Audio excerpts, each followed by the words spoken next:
They say when you wear Black Power Media gear, you can accomplish anything. You can play any and every position. Coaching, to kicking, to receiving, to running and juking. And, oh my goodness, I see that again in slow motion. Get off me. And you're going to have a lot of haters coming at you, but what you got to do is you got to shake them off, and get to your goal and accomplish it. And when that's done, it's a beautiful thing. I'm talking about going hard, extra, for that extra point. And when it's done beautifully, you talking about touchdown. Oh, and the crowd goes wild and they're celebrating with you and everything. Man, let's see that again. Nice. Black Power Media, baby. That's how we do it. Now go to blackpowermedia.org and get you some of that gear. Empower yourself today. Yeah.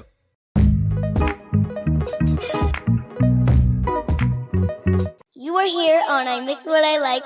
You may check us out on imixwhatilike.org, where you can see all these other shows and what my daddy likes and other cool things. I mix what I like, what I like, what I like, what I like, what I like.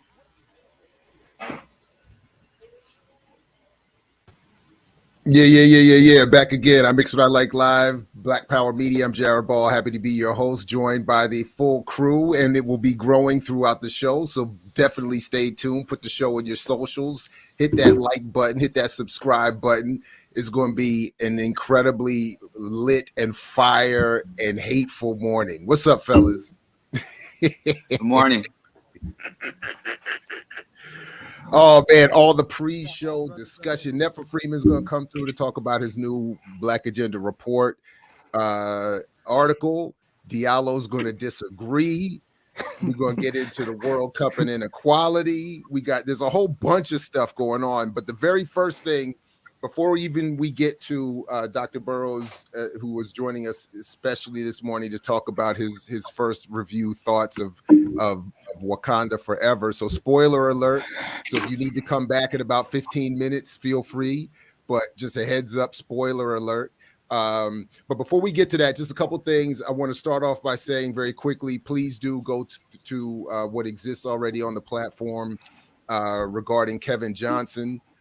Whose death date is fast approaching. Please go review the case, the videos we've been covering for this brother who does not deserve the death penalty. Go watch those videos, sign up, do all the things being asked of you, and try to support and save his life before he is put to death unjustly. Please do that. Today is Veterans Day, right? But please do check imixwhatilike.org, and I just tweeted it earlier today. Something I wrote for Black Agenda some years ago about redefining Veterans Day. Though I am officially a veteran, I like to encourage that we consider our political prisoners as veterans of an ongoing war who deserve to be freed. And to that end, we do have the news, of course, that Mutulu Shakur has been paroled. He is set to be released.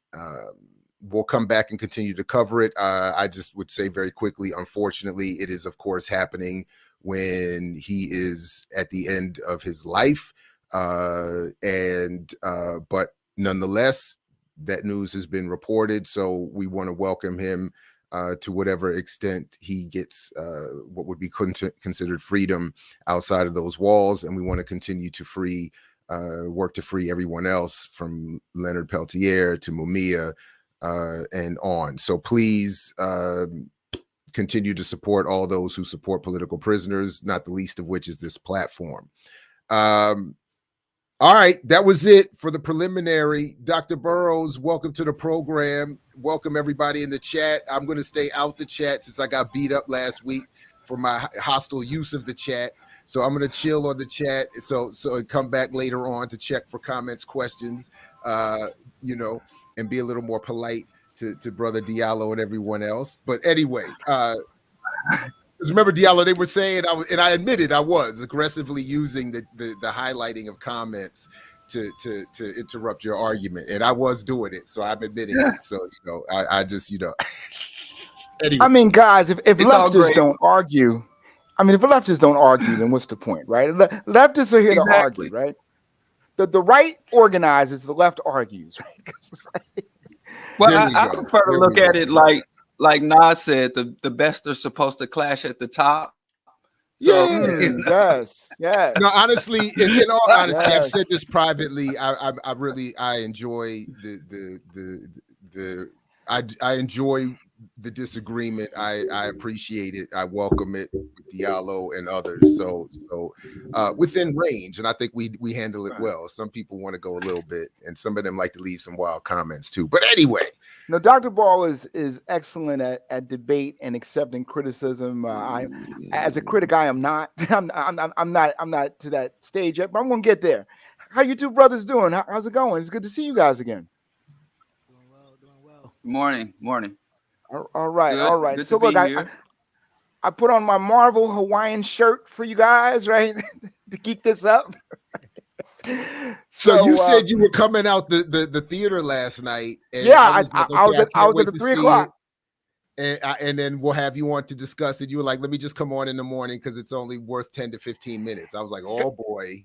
Guys, it's not. I mean, look, there are serious things to discuss in the African world right now, and this film is not one of them, believe it or not.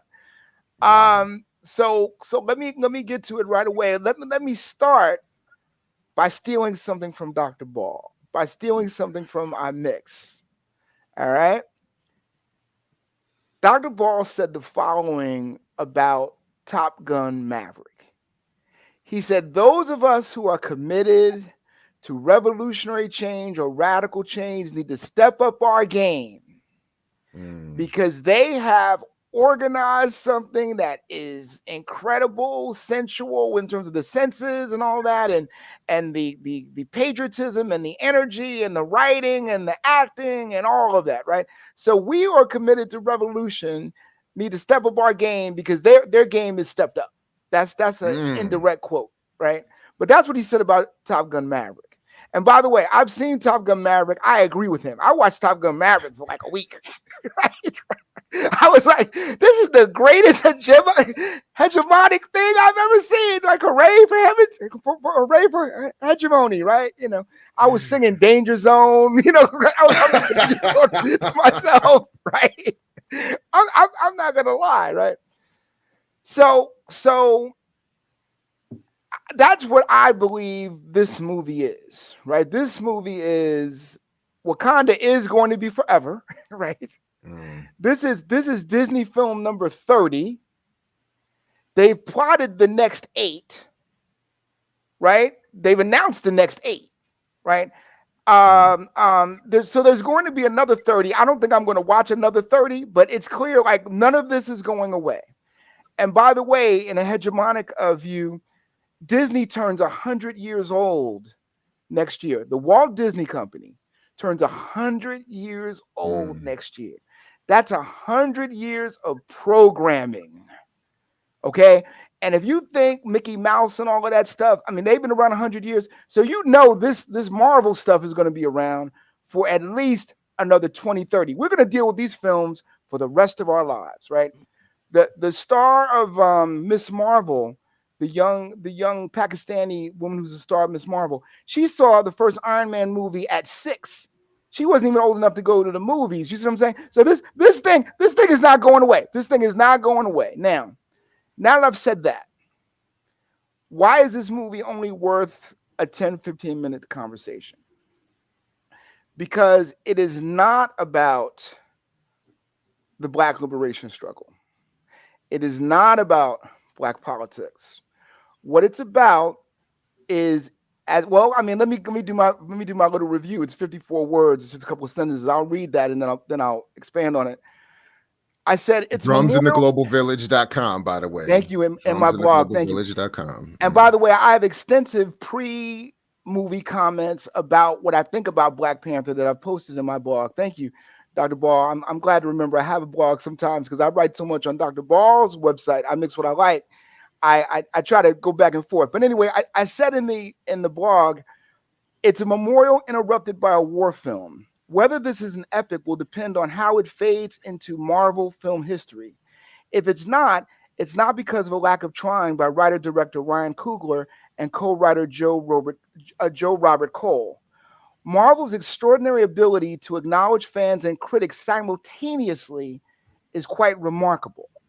Now, let me go to that last sentence because with I Mix What I Like, we got to deal with media hegemony, media programming, media propaganda, etc. So I got to go there.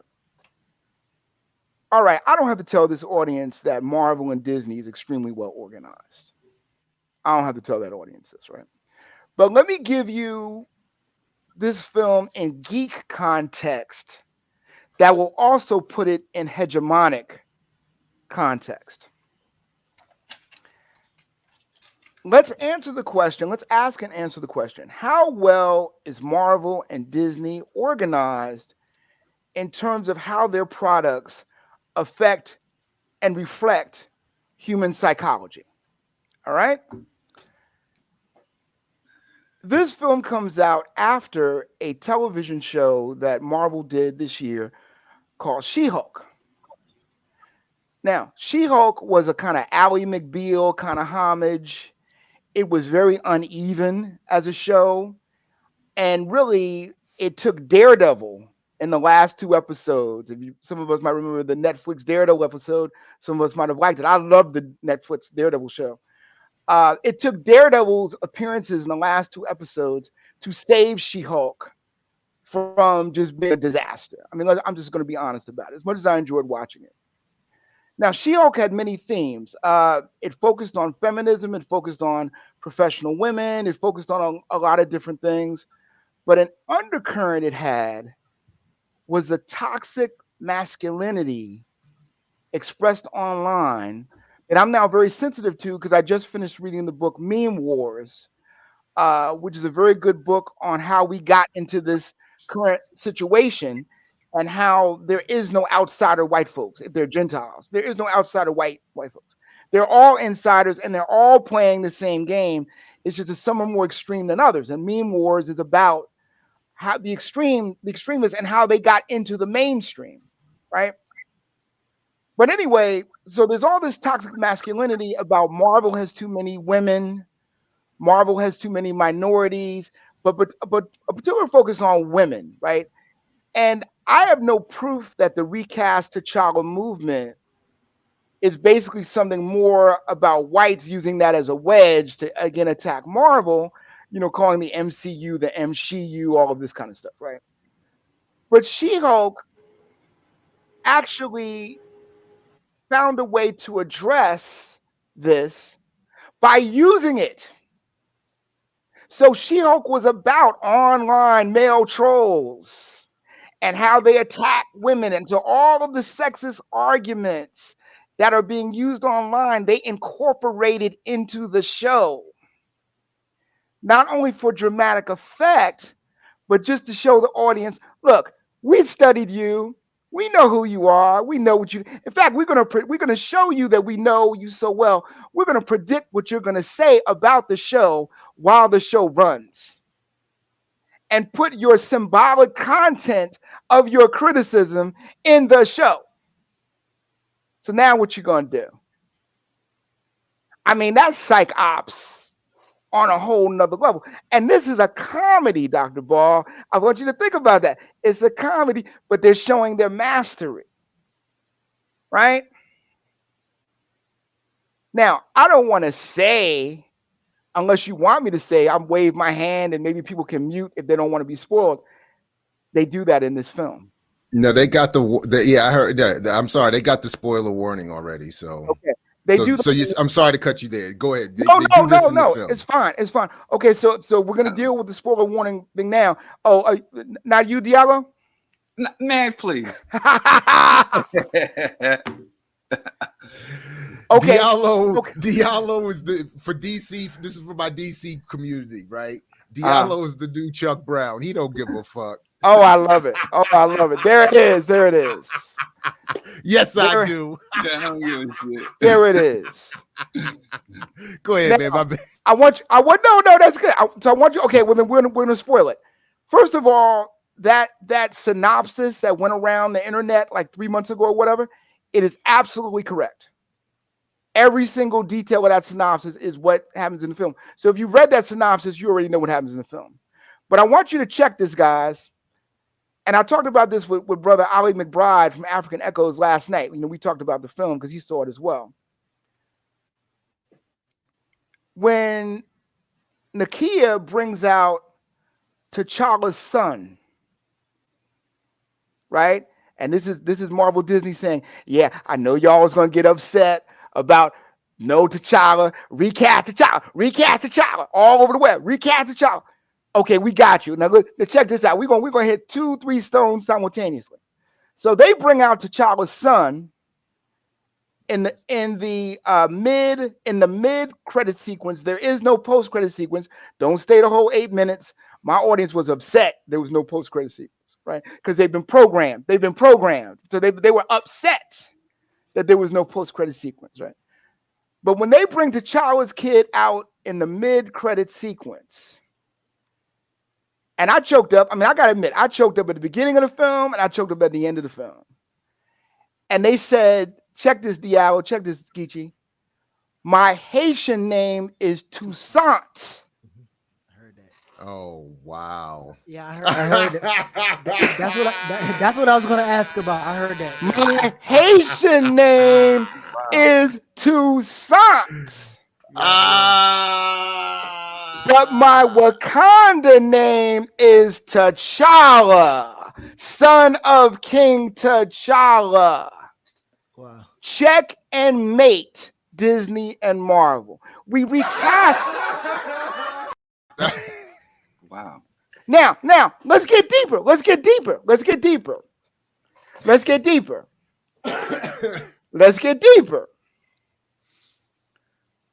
Anybody that's been following the Marvel movies in the last year and a half notice that every now Marvel movie or whatever, there's a young person in it who's between the age of 10 and 20, right? So they've already outlined movies 30 through 40, but now they're bringing in all these young people that have powers and abilities or the daughters and sons of somebody for what? For Young Avengers. That's going to be movies 40 through 50.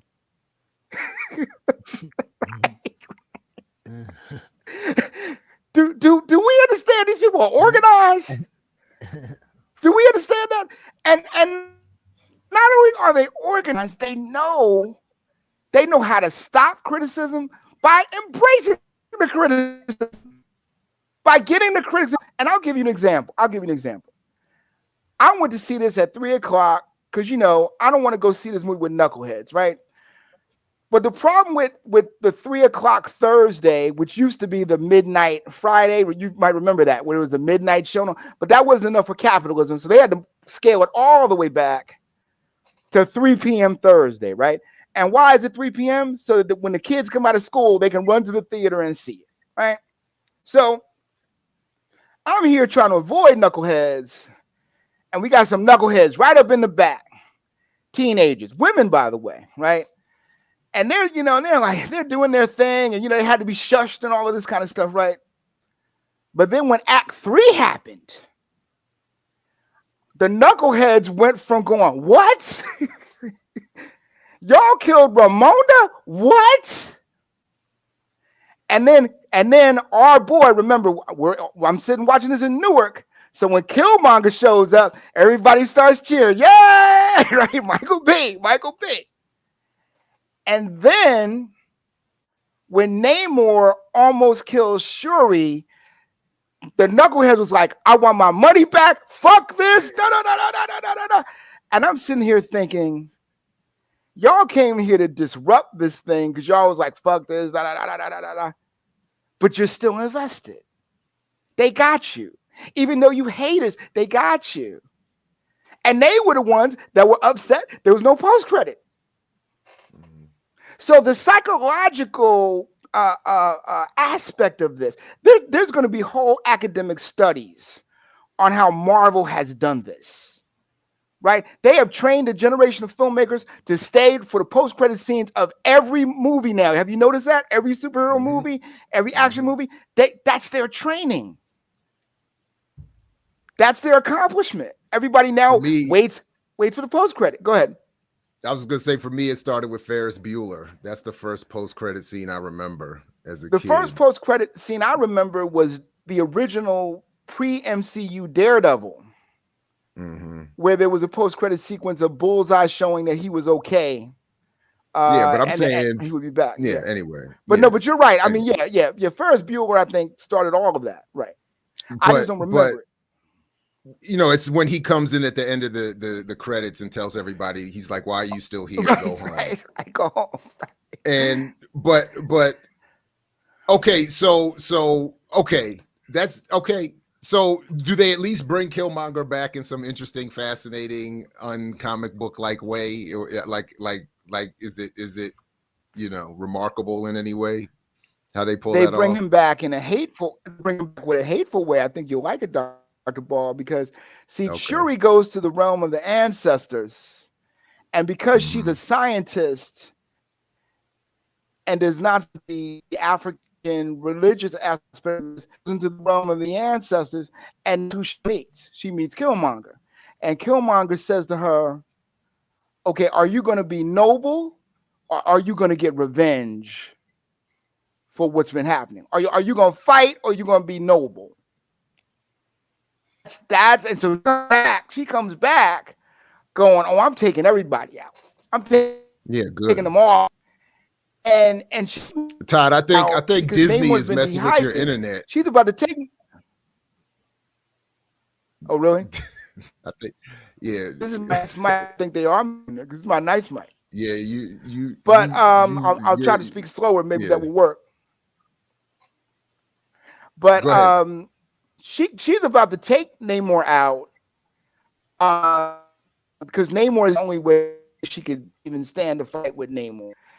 And then she hears a voice from Ramonda. The rest of saying, "Tell him who you are." And then they negotiate terms with her with the spear at his neck. They negotiate in the war. Todd, and man, that's, your and internet that's what happened. So this is a film about. It's really bad. We're struggling. Yeah, it's starting to become irritating to me. Actually, like I can't. Should I go get a mic? Do you want to talk about it? I'll go get your mic. Sounds fine. The mic sounds fine, but okay. So she negotiates terms. I'm sorry about that. She negotiates the terms at Namor's neck, and that's the end of the war. The war part, right? So that's what the movie's about. It's about sovereignty. It's about nation states and how they have to get along with each other. Of course, their CIA agent is now their best friend, so he's back, and he's now officially a friend. And that's really it. That's why I said it's not really worth a lot of talk. I think it's better than the first one. I think whether it's a classic or epic, that's going to be up to time. But I think Coogler and that other brother are master screenwriters, and I think Marvel of the world. So that's it. Any questions from anybody or comments? I didn't really even hear what the last part, how you ended there, unfortunately. But I said that Coogler and the other brother are master screenwriters, right? And Marvel has really learned the psychology of the world audience and knows how to manipulate it in any way. All right, so what we're gonna do is we're gonna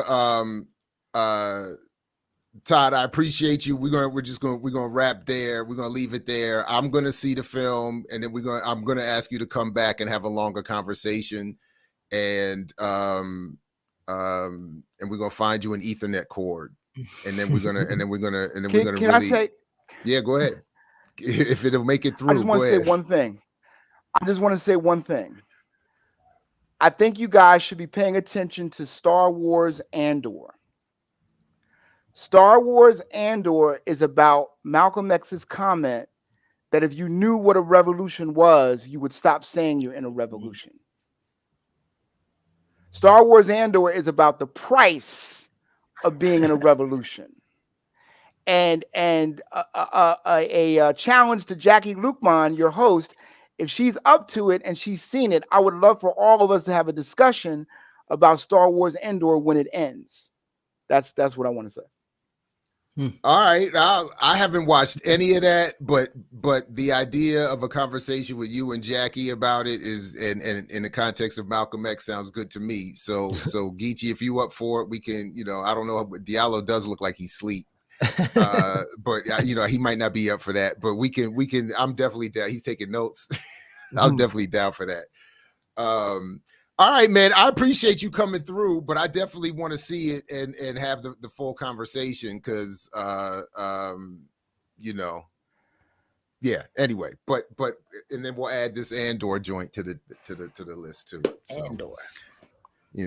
All right. Thank you very much, Todd. We're going to come right back and keep it moving. We got enough to get to. We're going to come back with Netfa Freeman and talk about his latest Black Agenda Report piece, and then we still going to get to our World Cup of Inequality. Probably in the second hour or whatever. So Dr. Burroughs, thanks a lot, man. Appreciate you again. Drumsintheglobalvillage.com for more from Dr. Burroughs. Back here in just a second. Don't go anywhere. I mix what I like, what I like, what I like, what I like, what I like.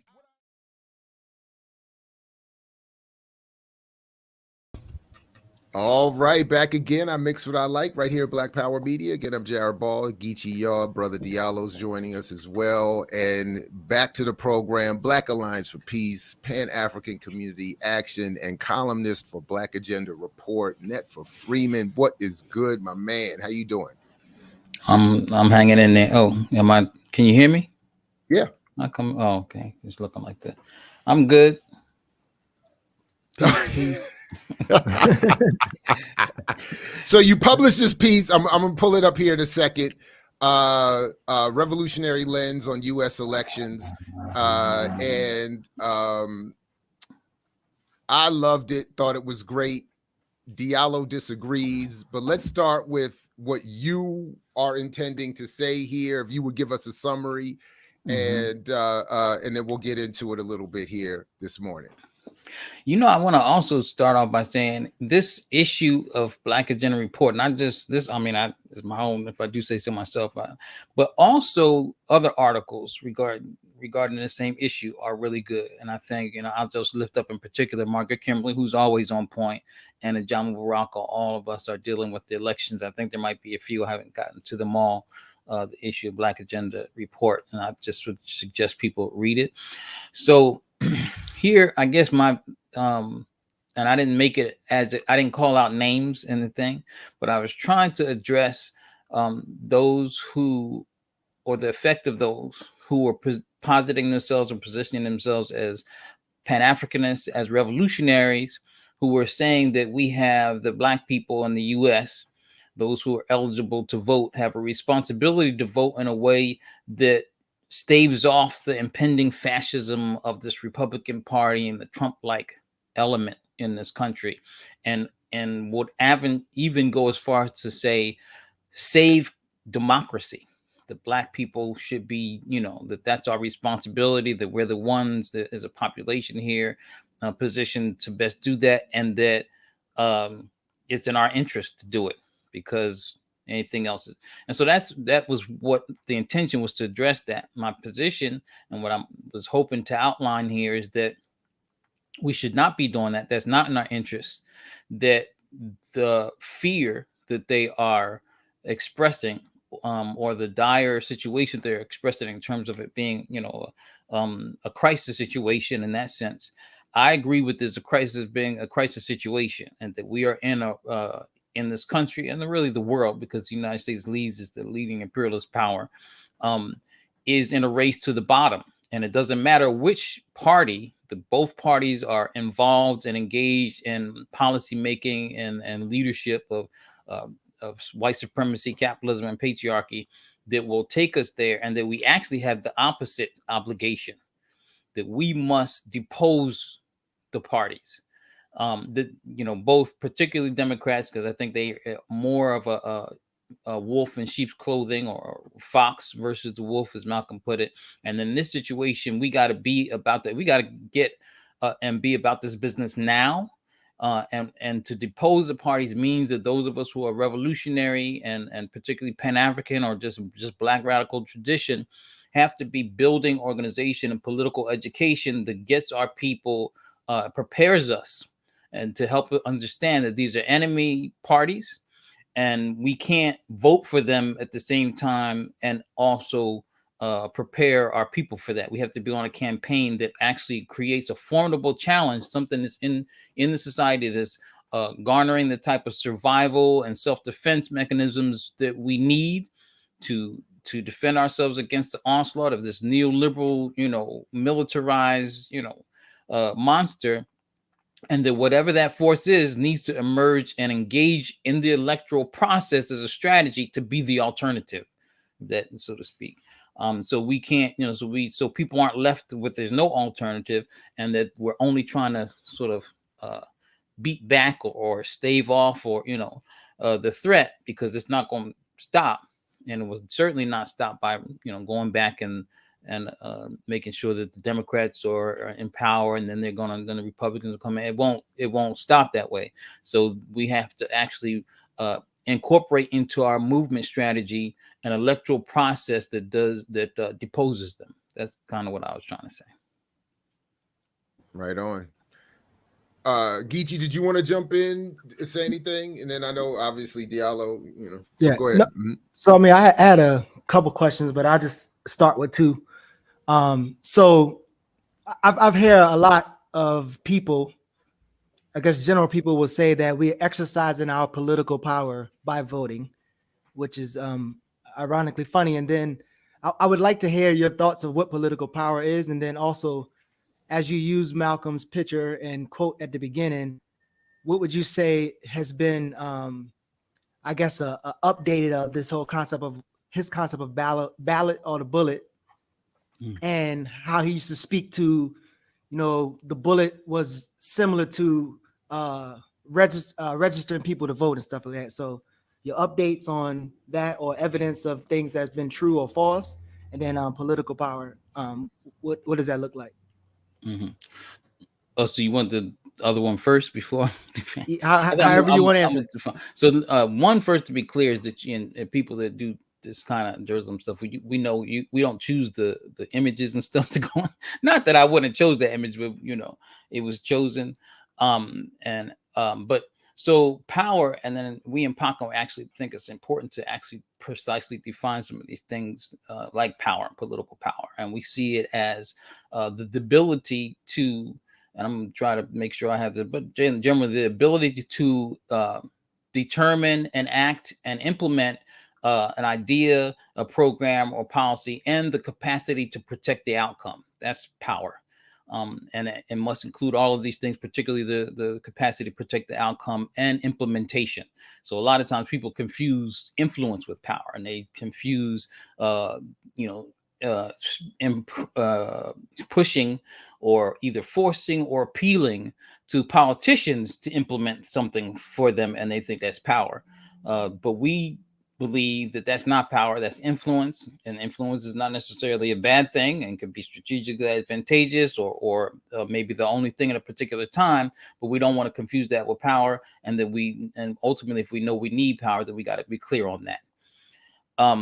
The second question, more complicated. I think one of the things that has happened over the years, and then I think it's mostly due to the Black misleadership class, is made us believe, or tries to make us believe, that what our people before us, the people we stand on the shoulders of in terms of the African Black tradition in the U.S., were simply fighting to have the right to vote. They were not, and I believe that's not it. We were fighting to be able to have that electoral politics as a strategic option for us. And the only way, and this is the short answer to your question, for that to be a strategic option for us means that we have to organize ourselves around electoral interest. I mean, our interest and have our people voting for our interest, and also having strategies. And in terms of electoral, like for example, if we decide that on some local level, it's advantageous in one particular election to vote for a particular candidate who happens to be a Democrat, and that's the masses of like a more populist, participatory, organized decision, then that's one thing.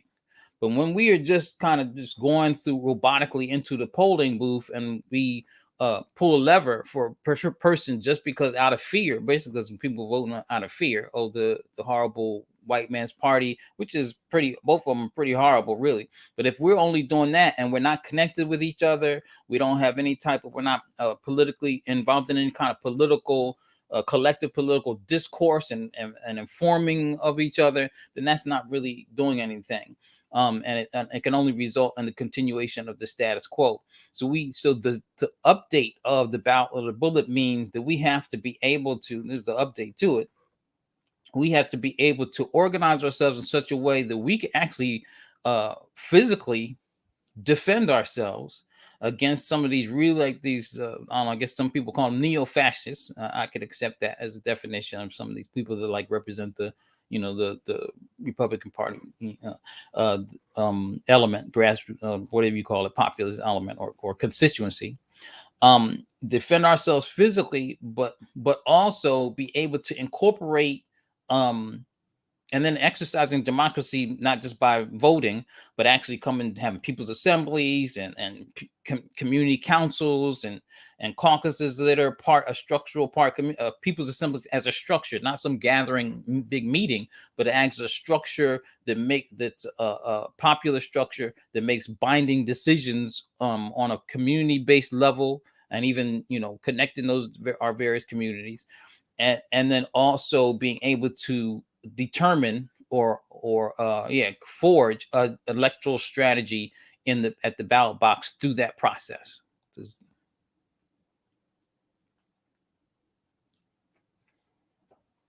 Okay. Yeah. Are you good with that, Geechee? Anything you want to? Yeah. All right, Diallo, come on, man. Let's go, man. Everybody in the chat thinks you about to bust a vessel, man. Let's. Nah. I prayed on it. I have to be honest, man. When I read the article, the word that came to my mind was absurd. Nothing against you personally, but the arguments made here. There are a lot of straw men erected, in this argument. And I think you should name names, because I hear a lot of people who, disparage Black people voting.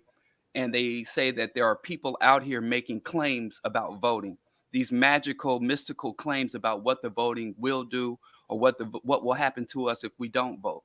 Now, I don't hear people making these claims and arguments that are Pan-Africanists or leftists. I hear a lot of liberals.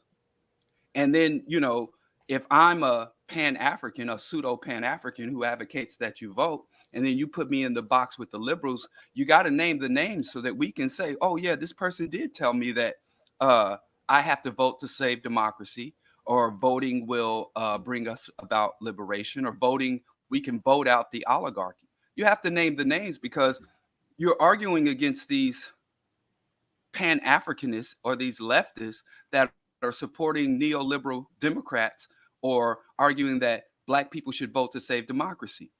Where they at, though?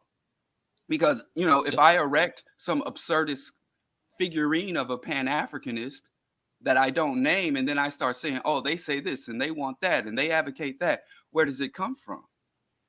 That's my first thing. I think if you're going to make such strong accusations, you should tell us who they are, where we can find these people.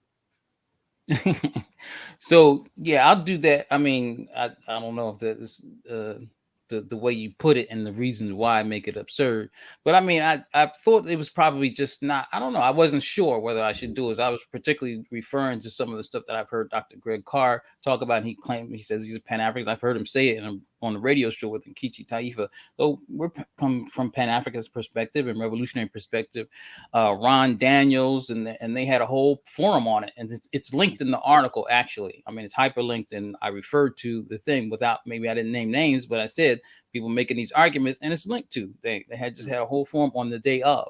So that's basically it. I just thought it, maybe not as, but maybe you're right in the sense that Boyce Watkins claims Pan-Africanism. Yeah, that whole crew, all of these folks claim it. Okay, all of these folks. Yep. Now we're getting somewhere where you talk about claiming versus, the real ideology. Oh, but I was clear in the article that I don't consider them that, and so I don't call them that. They can't now, be that. I appreciate naming the names that way. Okay, and then as we move forward, it's kind of like a lot of times when I read these articles, I'm like, have the people who write these articles, have they ever seen a ballot? Have they ever looked at what is actually on a ballot? Because, and do they understand the federal government versus state government versus local government? And the vast majority, really, anytime you go into a voting booth, there can be anywhere between 24 to 50 to 75 positions on that ballot. And 2 to 3 out of that 25 to 30 positions on a ballot have anything to do, will come anywhere near dealing with imperialism, foreign policy, legislation. You just had in Colorado where they voted in free school lunch across the board. There's no qualifications. Every child gets free school lunch across the board. Most politics in the United States is extremely mundane. You're voting over street lights. You're voting over basic, local policies that affect people's everyday life, whether you want to have halogen or LED lights on your street, which is relevant. And we who are revolutionary minded, we who think big, who want these revolutionary universal changes, cannot ignore the fact that grandmothers have to get their grocery carts up and down the street. And there are political policies on the ballot that will illuminate those streets or allocate resources to clean up the glass bottles on those streets.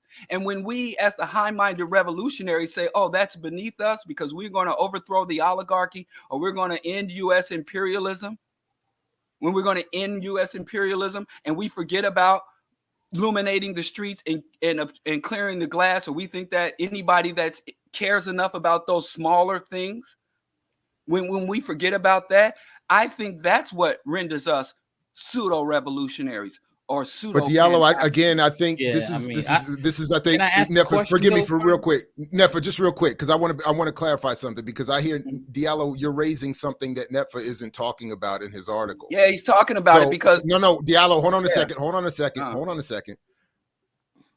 The way I read Netfa's article, it's a critique of those who would claim both Pan-Africanism and the vote as a path to liberation. It's not an article that's saying you shouldn't involve yourself in local politics. It's not an article that's saying you should abandon poor people. So you're, again, this is we kind of like a routine here that you raise things that are not being argued. So I just want to be clear, at least as I read it, that's not what Netfa's addressed. He's not even saying don't vote. He's not even saying don't involve yourself in these issues. And he's not saying we're too high-minded and above the people as revolutionaries. That's another straw claim that is made in critiques against these arguments that I don't like. But just be clear, Netfa, I didn't read Netfa saying that. I read him saying don't claim Pan-Africanism while also claiming voting for some Democrat at whatever level is somehow going to liberate us and defend us from fascism, because that's what Netfa's addressing there. Sorry, Netfa, go ahead though. Go ahead. I mean, I'm not sure I could say it better than what you just did. I was going to ask you if you could point to the quote in the article that implies any of that, any of that. Because I mean, actually, even to say, I don't really like when people just, but in my own defense, I've written other stuff regarding this and explicitly talk about us needing to, pay attention to referendums and ballot initiatives, explicitly talk about how on the more municipal and even state levels, we have more ability to exercise power through electoral processes and these political processes than we do on the federal level, and that we should be doing it on in a strategic way. I mean, in your article, it might not go ahead. No, I mean, I don't know what Diallo's about to say, but I wonder if Diallo's talking about that point where you said the electoral process only works for the interests of the wealthy and powerful. I mean, I don't know if that's. Yeah, I don't see this I don't. this clarification I say that. between I don't. federal, state, local. I don't No, see there's where not. they said, Not there. There's not. It might not be in this article. We got 8,000. I put 1,000 words. It should be 800. Because Netfa, But this also, is not an even article Geechee, where's about the quote? voting. It's an article about the specific claims of Pan-Africanism and voting ending no. fascism. The article is titled "A Revolutionary Lens on U.S. Elections," and you bring these people like we all acknowledge these people who claim Pan-Africanism, pseudo Pan-Africanists. But what I see is a condemnation ultimately. Now, if I have to read between the lines or read into it, but I see a condemnation of voting advocacy for voting, when really citizens don't really get to vote on imperialism. Imperialism is never on the ballot, But and if you're going to criticize voting, we have to deal with what's on the ballot. I didn't criticize voting. There's nothing there. Come on, just at least, bro, because even I said when you pose it, voting. put the even. I didn't even criticize that. I mean, just pull out a quote that does that. Just do that for me before you start, characterizing and paraphrasing stuff that ain't even there. I mean, because I can pull out the quote that says I'm saying on the contrary, that we're accused of that. And on the Diallo, contrary, because the better question for you to answer, I think, Diallo, would be, where does voting, even at the local level, prevent or bring about the fascism that is being said by these Pan-Africanists to be blunted and defended against by voting? So in other words, it's look, let me just read the very first paragraph of what Netfa has written here. And while the public endured months of campaign jostling by the capitalist Republican and Democratic Party candidates in the U.S. midterm election, there are some self-styled revolutionaries and Pan-Africanists who peddle the propaganda of the bourgeoisie. Their message is a call for Black people to turn out to save U.S. democracy or else face certain doom at the hands of the Republican Party led by the ominous orange menace Donald Trump. The concept of fascism is often bandied around with no regard for it as a historically constant condition for African descendants of indigenous people. That frames where Netfa is going, and it does not descend from there into some condemnation of using the vote in strategic cases to defend this and that in local communities or otherwise. It's not a strategy for voting. It's a specific critique of those who are telling us that voting, even for the local dog catcher, is somehow preventing fascism and saving democracy.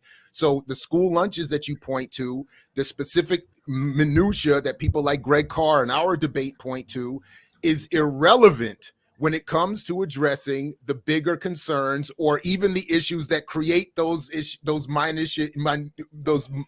issues or lesser issues in the first place. So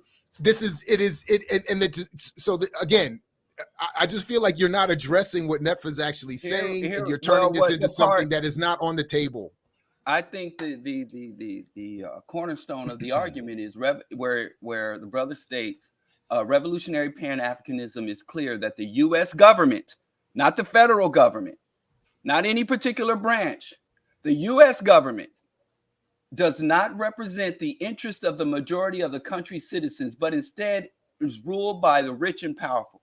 This was also the conclusion of a 2014 study from Princeton and Northeastern universities, which conclude that the electoral process only works for the interest of the wealthy and the powerful. Only. If electoral politics is ever to play a role in this condition, it cannot be reduced to individual acts by people herded into polling booths to pull levers for personalities instead of people-centered platforms. Now, in that thing where you stated U.S. governing politics, I think that it is just, in terms of Black people, abysmal turnout here in Chicago, where we have where the vast majority of Black people have been completely discouraged from engaging in the electoral politics, and so many grand opportunities for the Black community, so many resources that could be allocated, so many very pernicious policies that could have been overturned if not for Black people being constantly told in various ways the vote doesn't accomplish anything, which is historically just untrue. No, hold on. I mean, I first, I don't believe that Black people are told that. One, a lot of working class people, they might arrive at that conclusion, and while I might not agree with it, I completely understand why. Because people's needs aren't being met, and they may not have the clarity that you're expressing right here. I mean, basically, people are in survival mode. That we're not in political education processes talking about how there's referendums and ballots and things that can help our street. So people don't go to the polls, not because people are told. Ain't nobody telling them not to. I'm certainly not doing that. I mean, you can't really point to whether even what you stated, everything that you read quoted from there. I stand by it. None of that contradicts it doesn't even support what you're saying.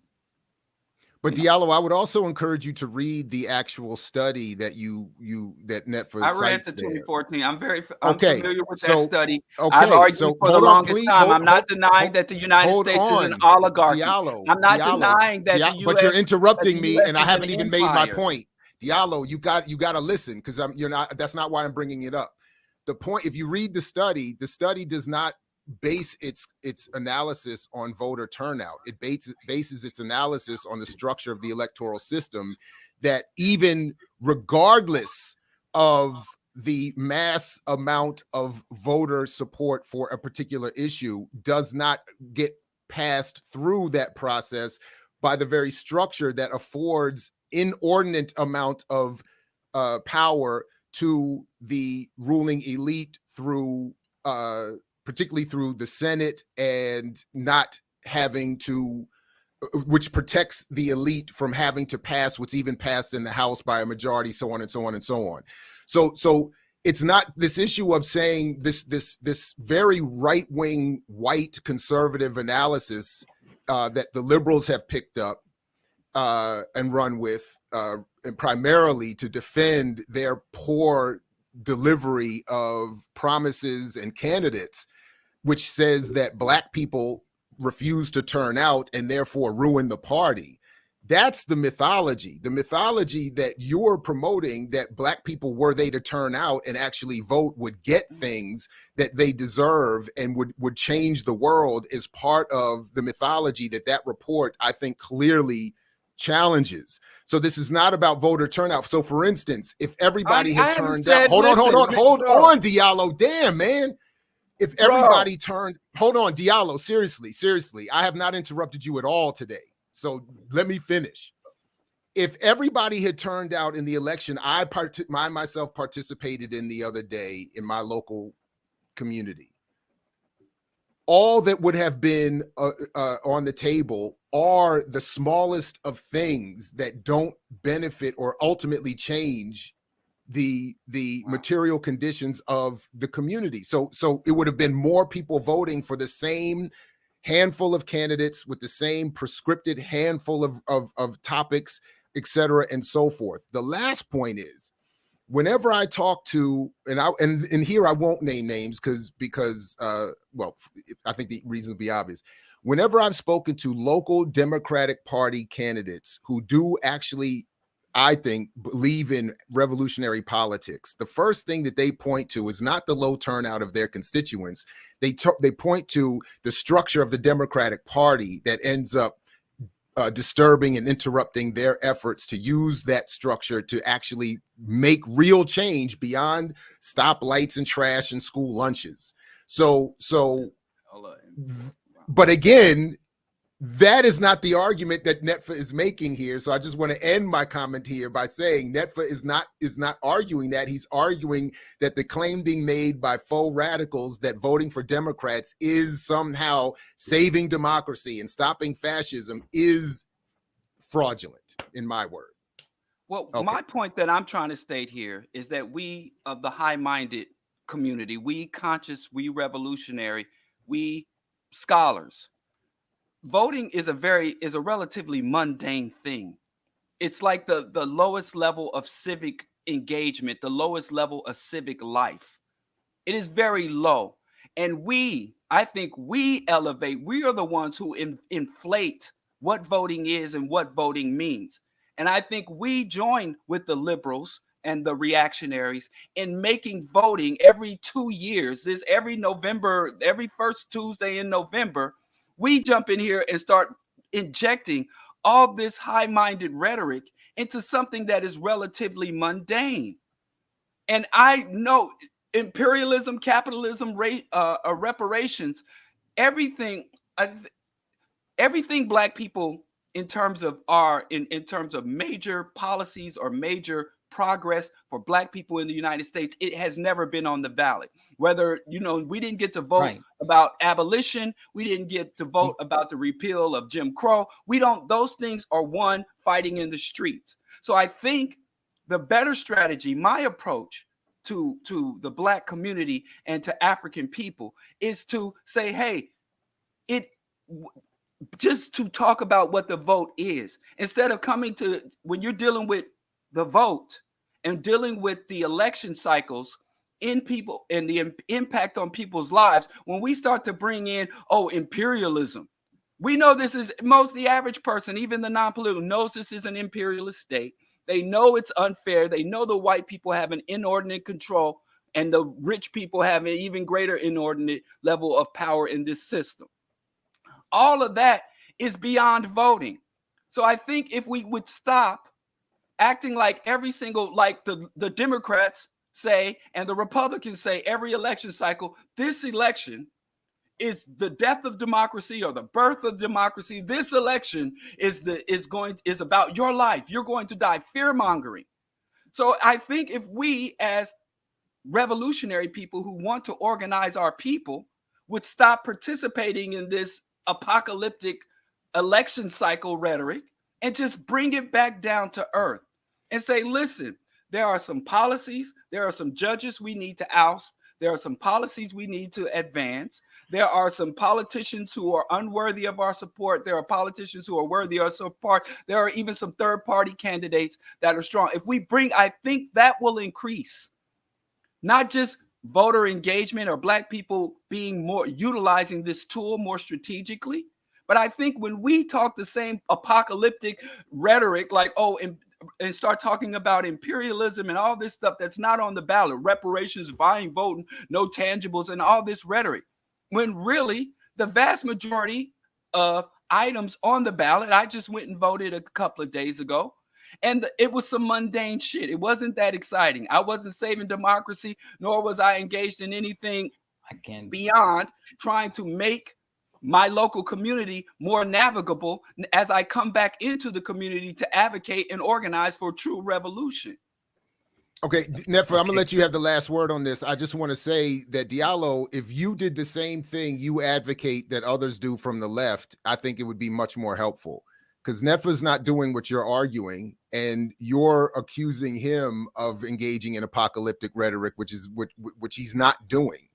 I don't do it either. So you're again arguing against what is not being said here and by Netfa or by me. But okay, Netfa, go ahead, my man. This is interesting. But I do think that there is some issue. The system is unsustainable, and there's climate change, all these things that do represent a sort of apocalyptic, or what do you call it, apocalypse. But that is kind of beside the point. And it almost sounds like I can't tell if you're like shifting to what I was saying, because that's what I was saying, or what. But I'm not sure how the fact that we know certain things aren't on the ballot. My point actually is that when we approach electoral politics in general, not just voting for representatives or whatever, but all these things, ballot initiative and all that, when we approach that from an organized standpoint, when we muster like real mass organization and radical Black organization, then we could put things on the ballot. We don't have to just go in, and we should not be going in and just as individuals and all that. And then that's the responsibility of those of us who are revolutionaries to organize the people. I mean, the rhetoric and all that you're talking about, we go in the community and we talk. I mean, this is not the same question. We're not arguing the same things. This is a one article dealing with one point, and it just should not be seen as the totality, certainly of not my politics or anything like that. And I still stand by everything, but we need to be going into the community and organizing so that not only are we able to vote for lunch and all that kind of stuff, but that we can actually put things on the ballot that are power shifting. We can be and that are shifting power. For example, I mean, we talk about it all the time, community control of the police, but just community control measures in general could be put on the ballot by the people if we're coming together and just determining these things. Community control of education, land, all that kind of stuff. If we're determining those things and organizing in a way that we actually put things on the ballot and not just go and vote for what's there, what's put before us. And I'm not saying disparaging any particular thing that may be on the ballot that's put before us, because some of that stuff is good stuff, as you said. But that's irrelevant to the fact that we can approach, and we have to actually, we just really can't afford to just participate in this thing as some kind of individual mundane act. It should not be that. And we should not approach it as an individual mundane act. We got a revolution to build. And Malcolm said, by any means necessary, all of that, we need to be treating it that way. We have to be a forging mass organization that even includes how we participate in the electoral process. So, Geechee, I know you wanted to. I'm sorry. Go on. I just don't want to keep going, because I do want to move on. We don't have. There's a number of things I was hoping we could get to this morning, and I don't want to just keep going circular in this back and forth, which I feel like we're in a spin cycle now. But I appreciate what you were trying to say. I agree with you in part, but again, I think we have to as we organize our community, and we do have to have our people engaged in local politics, and we do have to start. All right, but Diallo, we've already covered. But the point is, we've. I don't want to. I want to let Geechee get in here, and I want to move on because you're keep arguing what nobody is saying, and we're just going back and forth. You've already been heard. Netfa responded, and I want to let Geechee go ahead. Geechee, I think we have to articulate. Diallo, let Geechee raise his question. I think we have to articulate to the community that the most viable and most vital changes does not come in the vital ballot box. But there are necessary things. But street level organization, history has shown street level organization for Black people is where the real revolutionary change is coming from. But that doesn't mean we have to struggle under conditions or navigate this system under unfavorable conditions where we can secure favorable policies and resources. All right, thank you, Diallo. And whoever you are talking to who is clearly not on screen right now, I hope they got your point. But go ahead, Geechee. So I got two quick questions, and I guess both of them come out of Georgia. You talked about like the media sophistication and messaging. I wonder what you think about Stacey Abrams' comment about, pretty much Black men is responsible for not getting her in there. They're not smart enough. And then another thing I talked to Jared about, and me and Asafo was working on before he transitioned. But if you ever heard of Maynard Jackson's, he had a voter card plan where you have like 10 to 20 policies that directly impact Black folks. And you pretty much organize your community around understanding that it's in every space that Black people are in. And so that when people run for office, they would have to take the test and show us how they score to get our vote, more so like a block voting. So I wonder what you would think about that. You probably already doing something like that. And then also the Stacey Abrams comment. I do with the first one. The Stacey Abrams is a misleadership, one of the misleadership people. I don't really consider anything that she's got to say is relevant to our people, or because she's just an opportunist. The system attracts that is kind of designed to attract those people to run for office and to hold office, and that's what that's just some. But then the last part, I think that's a strategy, a tool rather, a tactic that we use to get our people. In fact, we in the Black Alliance for Peace did that for all level candidates. We had something not like that. It was actually different. It was actually a pledge. We outlined a number of policies, not just to respect Black people, but just Black and working class people. And then got people to go out and to get candidates to sign the pledge. And if you didn't sign the pledge, then that shows where you stand. If you can't be against militarism and 1033 and for, putting the money and reallocating, then it showed one thing. But at the same time, it also, anyone who did sign it, then it meant something. One of these types of tools are really more, what they do though is to their political education kind of things, and raising and exposing the contradictions, those kind of things. And those are important. That's an important strategic thing in that sense. It may not be more than that, but this is important. We got to be able to expose these contradictions and find a way, because anyone who's reads the pledge, any regular person, and sees, well, yeah, I'm for all this, and then engaging in the process themselves of getting these signatures and confronting any candidate about it, or challenging or whatever, presenting it to any candidate, is helping that person in the process of politicization and involvement. Yeah. So the pledge had multiple points on there, right? So yes. So yeah, it's very similar. Like, so with the policies that impact us, it's a yes or no. Like, do you support it? Yes or no? And then the person with the highest score is the one who most will get the vote. But yeah, that's even more sophisticated. I think it ranked and then reported the results. That's good. Yeah. Ours was a little different than that, but yeah. Like, and the goal was, eventually, I guess I still want to do it, but there's this platform that's I Side With, I think, and you get to vote on your policies and then tell you what candidate is close to you. But the website or the literature will look like you'll have this person and they got a 70 or 90 or 0, whatever the hell they got. But as you talked about, I like them. Yeah, as you was talking about, like, a political education, I feel like it's in line with that, because also we'll be able to have like a portion of it that dispelling myths and stuff like that. So, all right, cool. All right, right on. Hey, Netfa, I appreciate you, my man. In fact, I don't know what you're doing. You're welcome to stick around. You don't have to leave, but it's up to you. But you got another guest. It's 4 blocks already taken up. Someone? No, I don't. Oh. No, there's no. We just have other topics. Okay, but because we're doing the World Cup of Inequality, I do want to do that a little bit. But there's a couple other things that have also popped up. So I don't know, I don't know. We're gonna have to.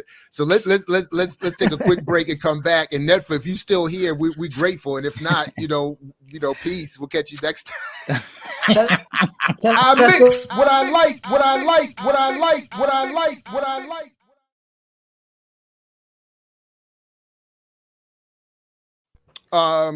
Oh, dang, he left. He called my bluff. That's messed up.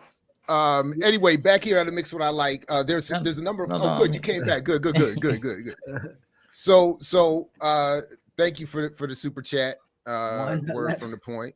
111. I don't know if there's the symbolism in there, but appreciate it. And we are I've been not in the chat, but I've been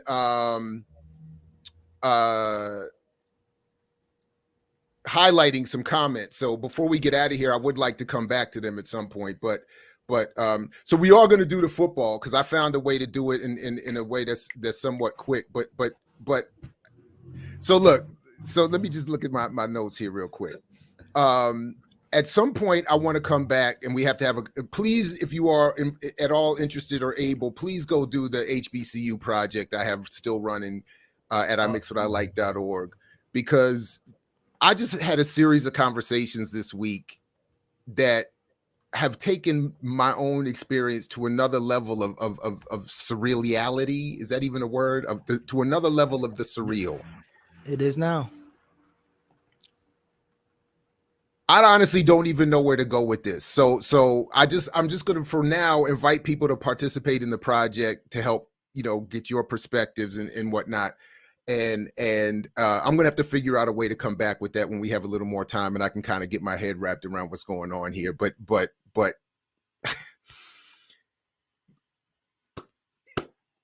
anyway, so let me just say that real quick. Okay.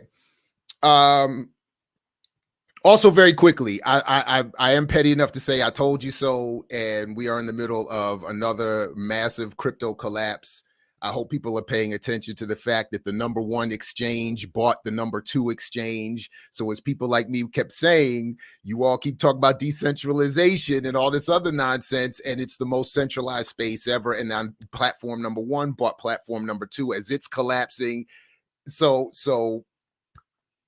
Ponzi scheme getting caught up again in terms of the language being used to reference all of this. Please go check out CoffeeZilla's latest and all that kind of stuff, and pay attention and stay away if you haven't, you know.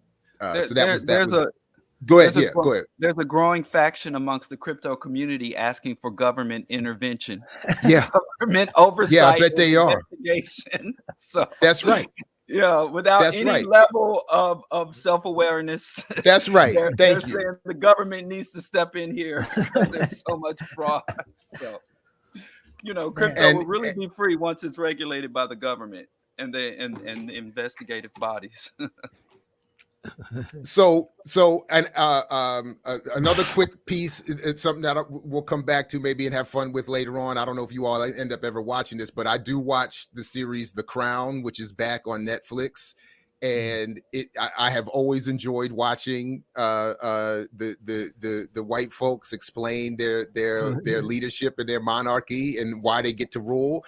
But in this latest season, there's a little thing that they're doing that's pretty slick and pretty anti-communist and pretty anti-Russian as well, where they focus on the British Crown's connection to the Romanovs who ruled over Russia, who after the Russian Revolution are dispatched in total by the Bolsheviks. And the Crown is using this to make, I think, a pretty clear statement against Russia, against communism, against revolution, and describing, you know, the Bolshevik hordes as, you know, coming in there and, you know, killing the innocent Romanov leadership and family, who of course is related to the British leadership. I mean, it's just all, and the Germans, it's a whole bunch of incestuous European grossness and propaganda against communism. So I just wanted to throw that out there. Yeah, go ahead. Yeah. Is that the series where I think I saw something, but Kwame Nkrumah was dances with the Queen. Yeah, he dances with the Queen. Yeah, I saw that. Oh, yeah, this is beautiful. Oh, this whole thing is beautiful. And then you get the whole, like, they invite you to feel for the royal family because it's told from their perspective, and you feel for their struggles to find place and purpose, even as they have to serve the people. I mean, it's just some beautiful nonsense, but I love it. I love it. I'm here for all of it. And when they show all of the nasty, disgusting things that they all do to each other, but try to contextualize it as civility, I'm like, yeah, I'm here for it.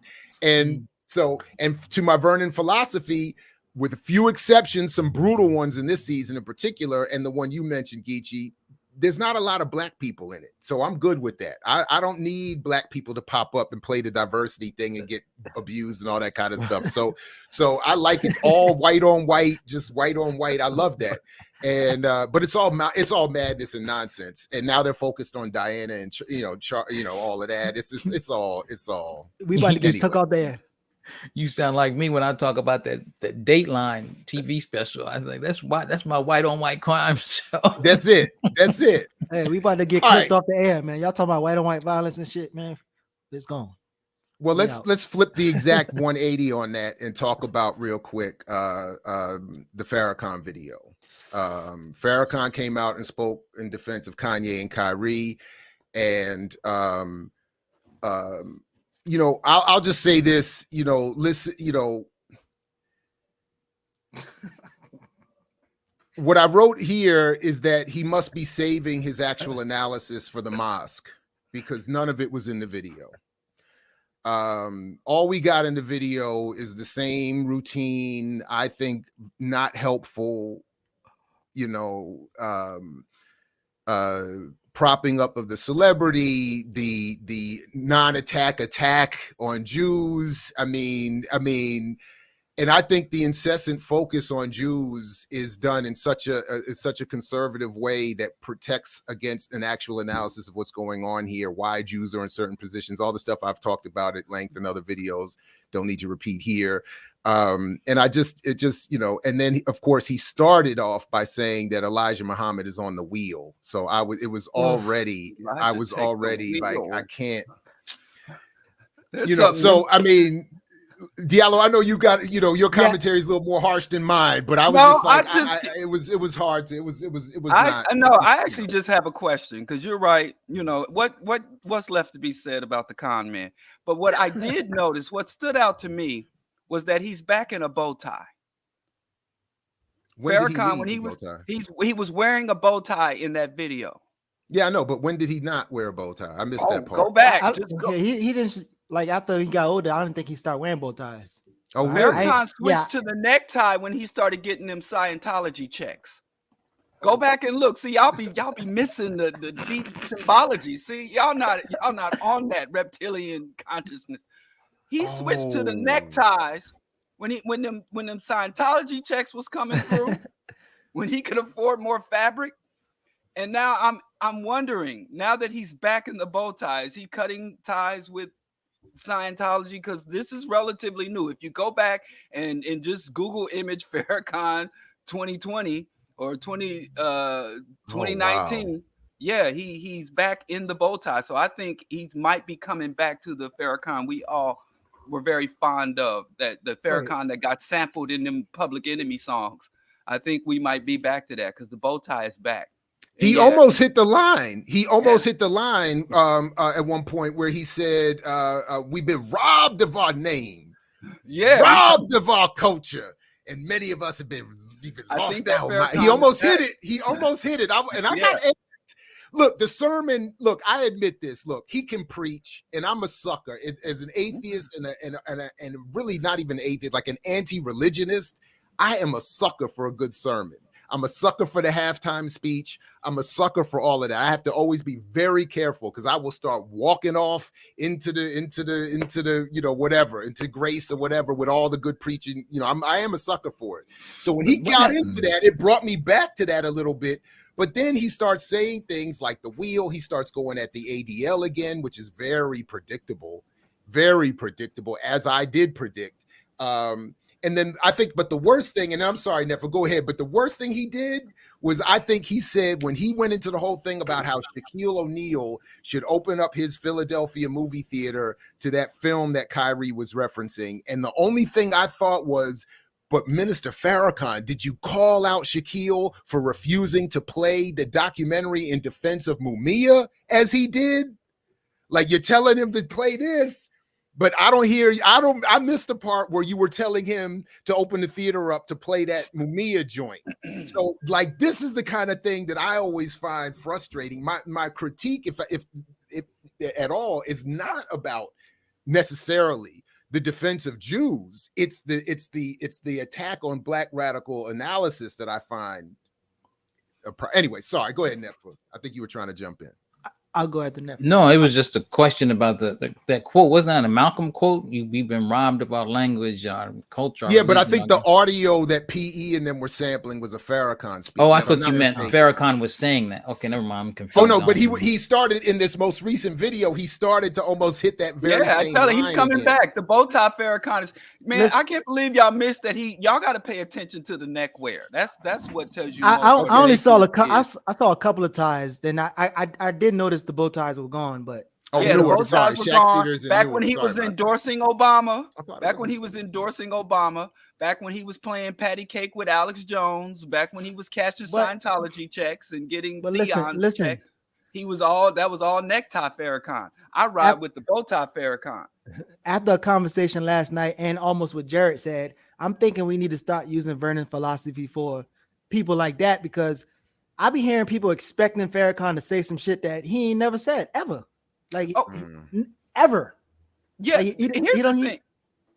I think Farrakhan, it is highly appropriate that he comes out the gate swinging for Kyrie and Kanye. I think that's one of the few things Farrakhan has been consistent about, because if we look at it from the modern age, Farrakhan is literally the grandfather, the godfather of right-wing conservative Black militancy. Oh man. Where you can claim to be for Black people, but everything you advocate for within the Black community is evangelical, orthodox conservative values and behavior systems. That's what And Amos so you Wilson can said. somehow, and I call it Black Puritanism. And these reactionary Black Puritans, so he birthed these people where people could really walk around talking the most ultra conservative rhetoric, sounding like they came straight out of Focus on the Family or the Heritage Foundation, but yet claim to be in opposition to the white devil, when you are literally have the value system, the ideology, have the worldview of a white devil, but you couch it, you put a bow tie and a bean pie, and all of a sudden it becomes somehow Black militancy. I'm a sucker for the devil talk too. Listen, he hit but- the Yeah, devil. He hit a little devil line in there think too. He hit a little that- bit that- of it. And I was like, that. But speaking of the fact devil, that- though, But the fact that Kanye can wear a MAGA hat and have thousands, if not millions, of No Black question. people thinking he's fighting the system at the same time he's I'm wearing with you. MAGA, I'm with you Farrakhan on created that climate where that's possible. so Okay. beyond the weed, passing the weed like you passing knowledge, beyond that analogy that he made, beyond that, he also said that's not what he was saying, though, Geechee. That's one thing I didn't okay. agree with you on. But go ahead, go ahead. So he said, y'all don't crack down when the brothers pass the weed, Right. and share the weed, but you crack down when they share the knowledge. I send you the article of they cracking down on brothers passing the weed. Right, but I'm just saying So- that what he was, but the way you were presenting it on Facebook, he wasn't equating passing weed to passing knowledge. He was saying that he was trying to make the point. He was distinguishing between knowledge and weed, which maybe some of us have a little issue with that. I'm just saying. Hey, listen, all I'm the just weed saying- smokers come to the fence. Everybody who smoke weed come to the fence. Like, Hold up now, brother. Hold up now, brother. You going too far? smoke your weed. Yeah. Hey, did No, you see but- the point where he was like, and the weed is good to you? Right. Did you see that part? Yeah, he He did. caught himself. He did. caught himself. But anyway, other than But- that, he Right. also said that you could take the enemy's money and not do their bidding and do God's work. Those of us who are blessed to be close to the enemy, like he said a whole bunch of dumb shit. And then also when he said that he was in the white boy office, the penthouse, So the that man was who my owned orange thing. juice. Oh man, If you speak in truth, name the names.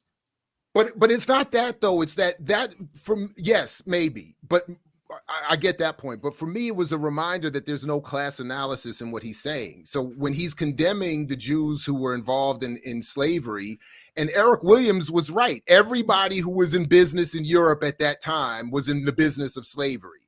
So that meant everybody, including Jews. So I get that. But he leaves it there and then stays with that class element and ignores everything else that's happening. So when, to your point, when he's talking about this anonymous rich Jew in whose penthouse he was, and this anonymous person is telling him, do you do this? I own that. Do you do that? I own this. Do you drink this? I own that. And then he goes into his thing. Well, you don't own God, and God, when he tells you your time is up, it's up. You know, but that Jew that you're talking to is representing a class. He's representing a certain politics. He's not representing even his own people. And that's the part that gets left out. And then by focusing only on this guy as if he is running everything. And then it's like, you know, when you say Jews have to atone for the Atlantic slave trade, is that to suggest that no one else participated? Is it to suggest that I mean, it's just like, so that was anyway, but I really, just want to stop here. Let me just stop here with this.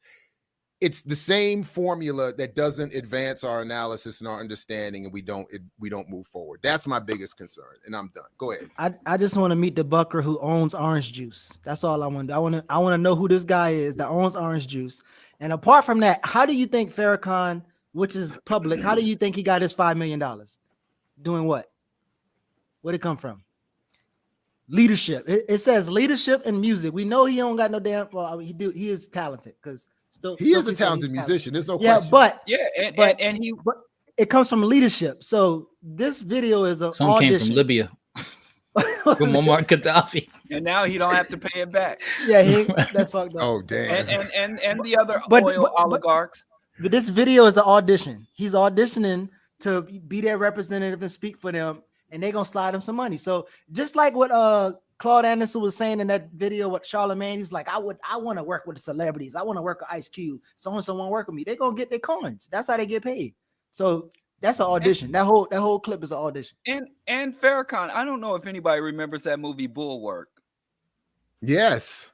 Where they talked about Farrakhan as a convenient boogeyman. that when certain factions of the like the Warren JBL Beatty and the ADL, they love Farrakhan. Farrakhan is a very, very useful tool. So Farrakhan is sustained because he is a very useful boogeyman. I showed that. And I to your point. Sorry, Diallo, go ahead. My bad. And my you bad. know, when he runs afoul of the Jews, and then there's some prominent Jewish individual who will do this reconciliation, and then you remember that concert he played for the Jews? He went and played his violin as an atonement and reaching out for. So they've been doing. Farrakhan has been playing this boogeyman for the Jews and a very convenient rally point for the Jews, because as some of us might have to acknowledge that the Jews aren't a monolith, and there are elite Jews that are hyper exploitative of their masses, and they have to whip their people in line. And so Farrakhan has the white devil that he uses to rally us, and then the Jews have Farrakhan as the black boogeyman they use to rally us. So it's a very, as you he ended with that. Yeah, I've been resisting the devil for 40 years, and I was like, it works. I get it. Yeah, it works. It's a good hustle. Yeah. I mean, it's right, but look, lucrative. Knowledge of self. Throw that in there. You said we gotta learn knowledge of self. What the fuck that means? Elijah, take the wheel. I'm gonna start using that. He did. Anyway, all right. Let's do this World Cup of football real quick. And before we get off this, I want to shout out. Go ahead. I'm sorry. No, everybody, go ahead. Before we get off this, I just want to shout out the level of professionalism and maturity that nobody said anything about the brothers' dye job and how it was leading into it. Shout out to y'all. I mean, that's why I'm here, because this is dignified, this is scholarly, this is all about the topics that we're here to discuss and relevant. And nobody mentioned that 90-year-old man with jet black hair, grease back, jet back. It's wrong, bro. Right, so shout out to the discipline. And it's the vegan. It's the vegan bean pies, yo. I mix what I like. The Dr. Jerry Ball. Shout out for y'all. It's the vegan bean pies. Vegan bean pies. It's the that's why I got no bean pie in the freezer right now. When Diallo calls me doctor, you know the hustle's on. I got me a vegan bean pie in the refrigerator. So next week I'm gonna be dark and lovely. That's why I ain't got no. That's why I ain't got no grade for the vegan bean pies, bro. I'm about to eat me a vegan bean pie this weekend. I wish I had one. Friday is gonna be dark and lovely. I'll let you know. I'll give a testimonial. Netfa, go ahead, man. I think you were trying to say something. That remark should have been the last one. Actually, mine is more mundane and boring. But and actually, I didn't even watch what you're talking about, but I just wanted to raise this point about how this type of talk about Jews obscures and it actually helps the Zionists and Zionism, because it doesn't really politically educate people around that dynamic and the role that it plays in the whole system of things, what it is. I don't think he said that word. No, he never does. I watched the whole thing. I mean, he might not never. He probably may. I'm sure he's probably used it, but making it clear like Kwame used to do, and making it crystal clear. When you don't do that, to me, there's a level of disservice. This happening. But anyway, yeah, that's a all little right, bit more boring than Nah, that's good. That's all good, man. Quick break. Come back. Let's do this World Cup. I mix what I like.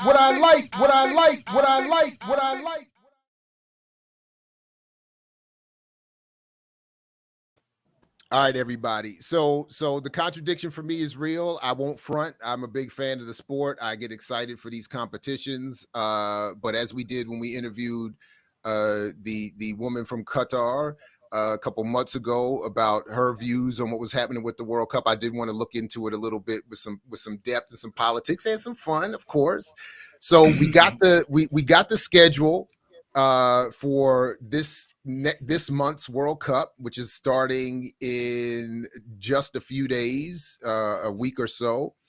And so I've got here the first week of starting on Monday, the 21st, with the games that the first round of matches, which includes USA versus Wales, Senegal versus the Netherlands, which is given even our last conversation is like, you know, is like slavery versus reparations or whatever. It's like a revenge game. The way I look at it is like, it's like the Dutch can get paid back.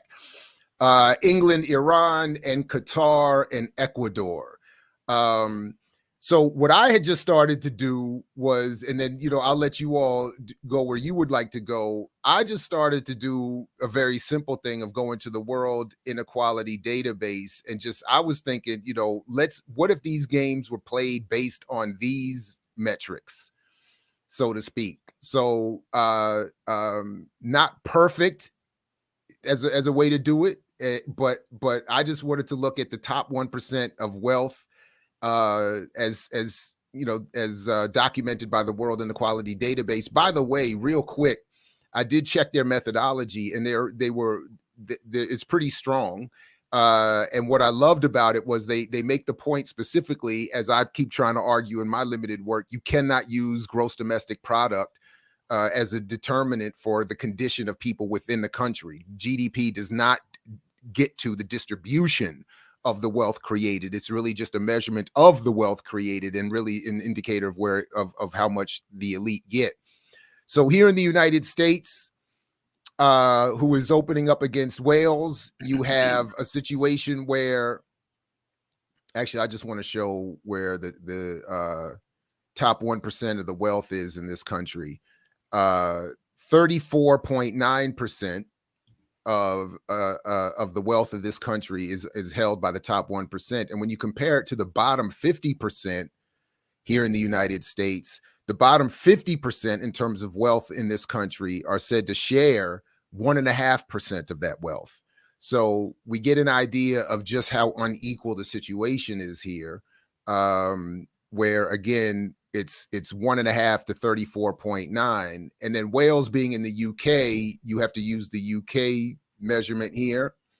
So we were at 34.9 to 1.5. And then if we just go to here as a quick comp, you get a situation where the top 1% versus the bottom 50% is 4.5% to 21%. So in this matchup, for me, Wales, given that they have to be measured as part of the UK, Wales should win this one because they have less inequality than the United States. So that's simply how I started to do it. That, you know, oh,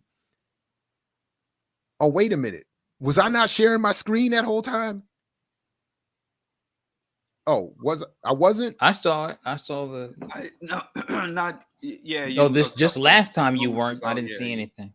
Oh my God, my bad. It was everybody. only the last 30 seconds. We my saw bad, the other. Everybody. So I didn't. You weren't seeing this. You did see it. Yeah. Oh, okay, good. Yeah, all right.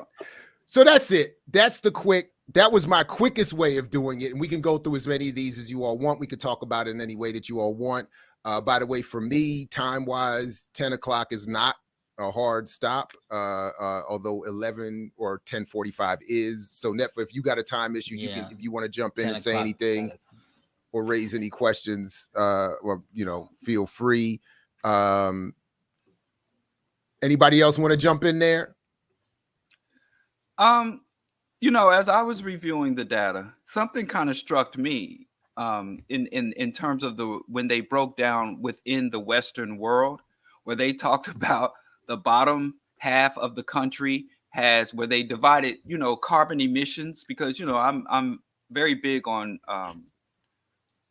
sustainability and ecological practices, where they had stated that the vast majority of citizens in the United States have already achieved their carbon emission goals, and that the upper 10% and then the upper 20% are the ones that are still emitting. So even within high carbon emission states, the inequality causes us to look at where we talk about, well, the United States is making promises to reduce carbon output and to invest more in sustainable practices and mitigations for global warming.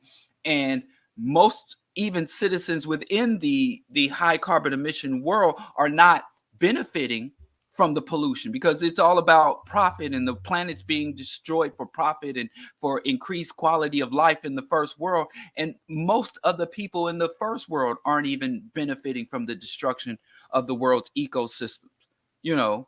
And I had kind of touched on that, where I was talking about wealthy people taking helicopters to avoid midday traffic, and taking private jets to go on shopping sprees, afternoon shopping sprees in various cities around the US and the globe, and to be home by lunch, you know. And so just the class element within the first world, it's not even as though we in the wealthy nations should have any solidarity to our countries and the places where we hold citizenship. And we're what happened? Hey, just for the record, everybody, I did not do that. Now you clip both of them. Either one of them. I didn't do that to either one of them. I don't know what is going on. Y'all started talking to. Anyway, there you go. I shouldn't have mentioned Farrakhan's dye job. And he knows the Jews own the hair care industry, so you're still doing it. Dyes. And I shouldn't have said it. And now Elijah took the feed. Elijah, take the feed, the internet feed. Anyway. That's messed up. Hold up, Yipper. Hold up. I don't even get the benefit of the doubt. You think I just sabotaged my man like that when he's talking about this? That's messed up. No, it was. I'm pretty sure it was the comments I made about if the Jews own the hair dye industries like they own everything. Look at that. Nobody believes me. That's messed up. Quality. But all that to say is trigger happy Jared. Yeah, well, I was talking about these celebrities and how we should feel hostility and resentment from the celebrities, even as we enjoy their ball chasing and minstrel performances, because the ecological element is more important to me, because even if we have a revolutionary uprising and take back the planet, you know, the life sustaining capacity of the earth, how much of the ecosystem and biodiversity will be even left? So that, to me, that's the most important issue and element to this. Yeah. There was one other piece to this that I just wanted to bring in terms of the background to this. The numbers apparently have gone.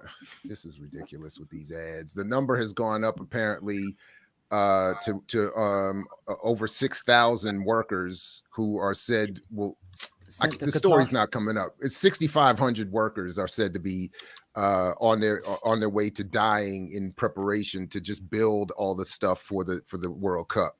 And they were showing that in the article had actually showed that like in the last 10 years, there had been officially, and I think reported even with outside review, there was only like, you know, I don't know, only, you know, relatively speaking, there was far fewer deaths. It was, you know, something more like would be, I think, akin to just routine, unfortunate deaths within the working world.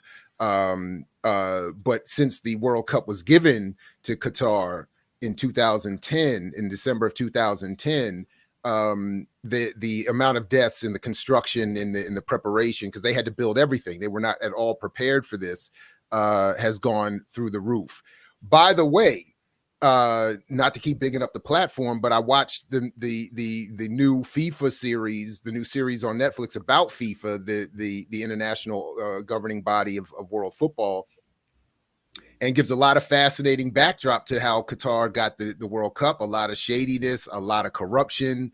There was discussion, a nice overview historically of the turning point in the 70s when FIFA opened itself up to ad revenue, and Coca-Cola and Adidas all started coming in, flooding FIFA with money. And then they started to side with whatever political leadership was in power, allowing dictators, as they were just like in Argentina, to in 1978 with the World Cup being in Argentina, to be sports washed, as they were discussing, to cleanse the politics, a la Hitler's 1936 Olympics, And then, of course, they throw in 2018 World Cup in Russia, and they put, Putin is now with, so it's got the nice little anti-Russian thing as well. But they're saying that basically FIFA, through corruption, starting with ad revenue, being paid for their votes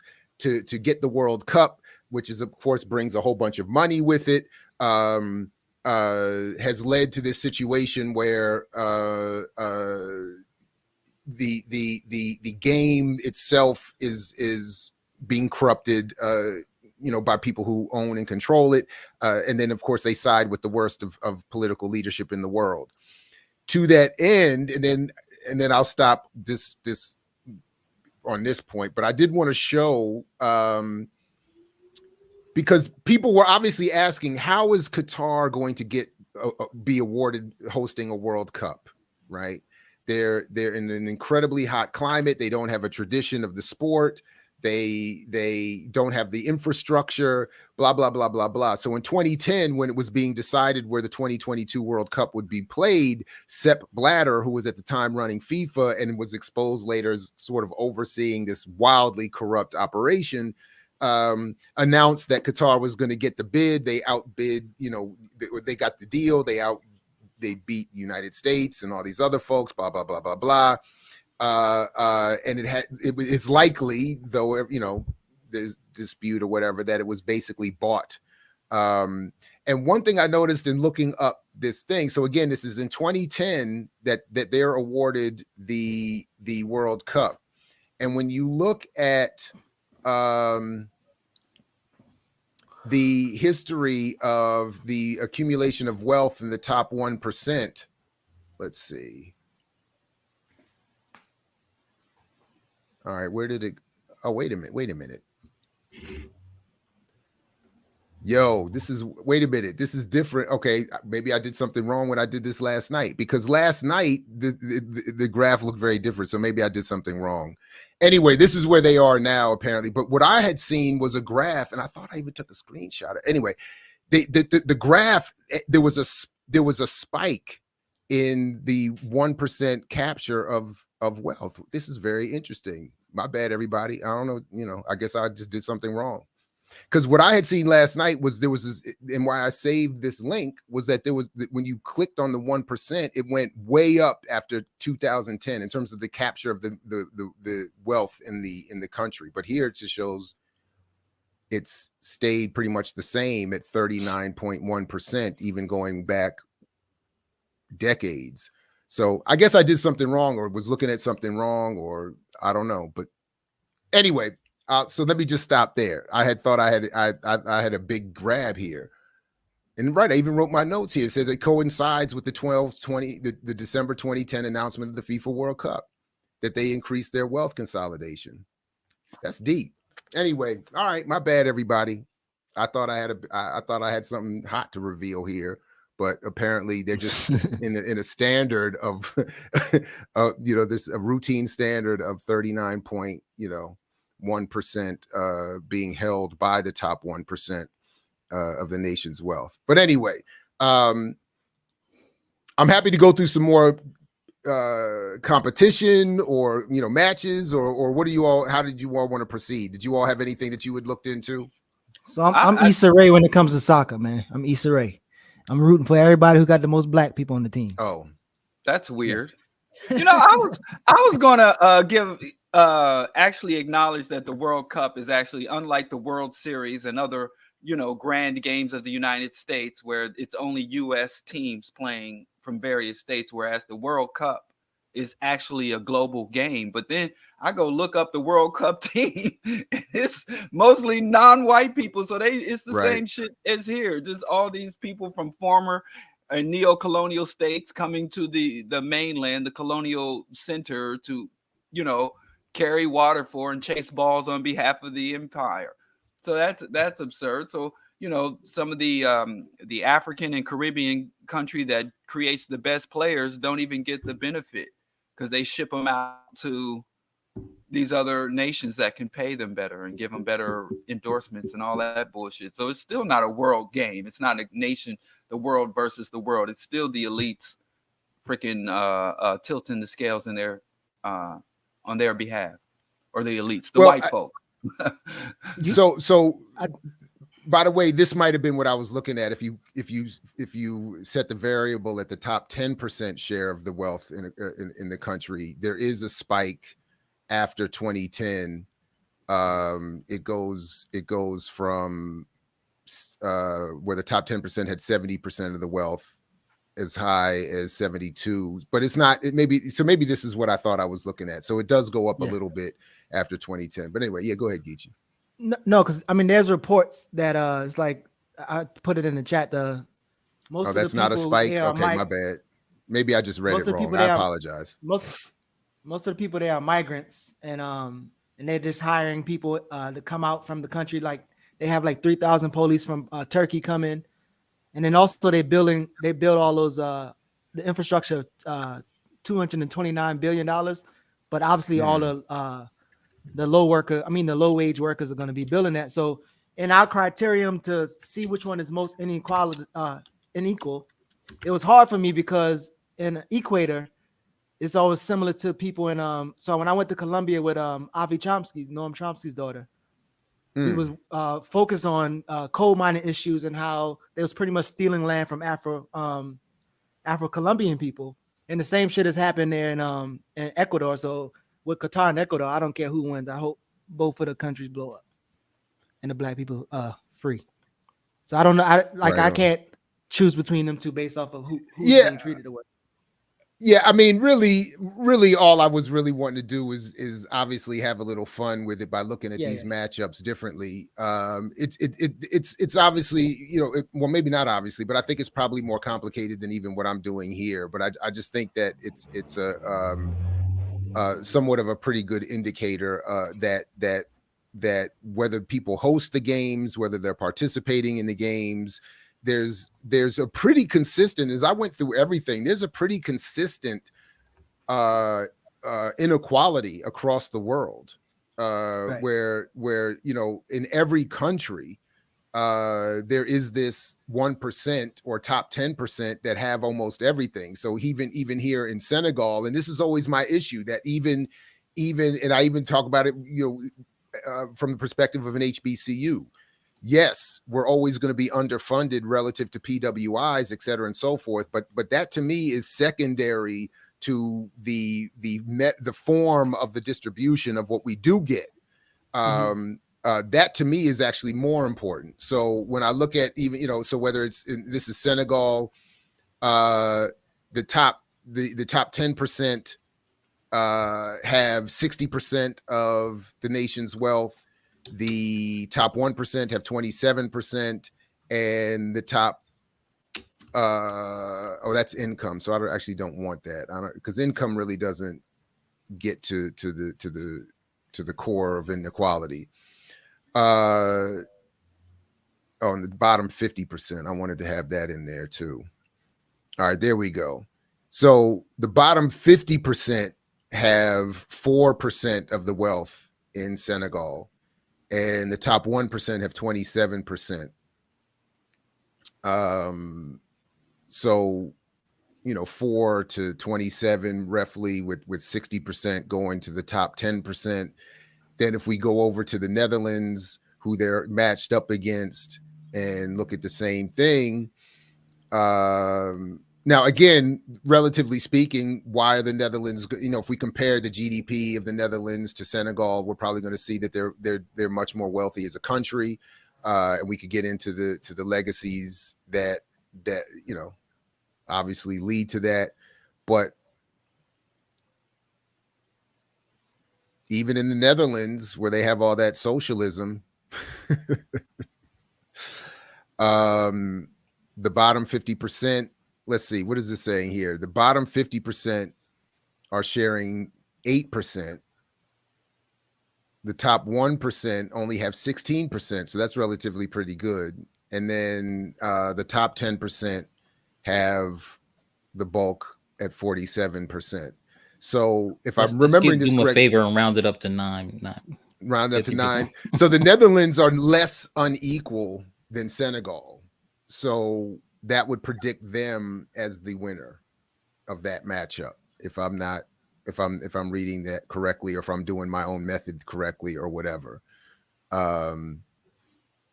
Anyway, so You know, while I was reading the report, it stood out to me that they had to keep going back a century or more to find historical parallels. what do you mean? To find historical parallels to the levels of inequality. So in parts of the article, they were like, well, these levels of inequality haven't been seen since the 1920s. These levels Oh, of wow. inequality haven't been seen since the 19 teens or the early 20th century or the late 19th century. And I was thinking when they were talking about the historical parallels, because they couldn't go back just recently in decades, they literally had to go back almost a century or more to find this level of inequality, what was so-called the Gilded Age of they didn't mention the Gilded Age, but that's what that era was called, the Roaring 20s and the big collapse and the world wars. So I was looking at when they're talking about referencing the era of history where things were economically at this state. They also, I just, correlated that with the type of social movements that emerges and the disruptions and the transference of powers and the old overextended empires of that time, the overextended colonial conflicts and the minor conflicts, that the minor little regional conflicts that the global superpowers were basically fighting proxy wars with these little ethnic and regional conflicts, and they were feeding all these high-tech weapons for the time, the cannons and the Gatling guns, into these minor wars that were literally fought with frying pans and billy clubs, and they're given these little brutal ethnic conflicts. So it's just, I wouldn't say curious. I mean, if you're a history buff, it's really nightmare scenario, but if you're a history buff, it's extremely interesting to demonstrate. If you go back to the 1920s, if you go back to that brief period of time between World War I, which was the war to end all wars, the inequality, the dominance of the stock market and the investor class and the barons. Back then it was oil barons, and now we have tech barons like Elon Musk, who's providing satellite and internet coverage for conflict in Ukraine. If you look at all these overlaps, I mean, history repeats.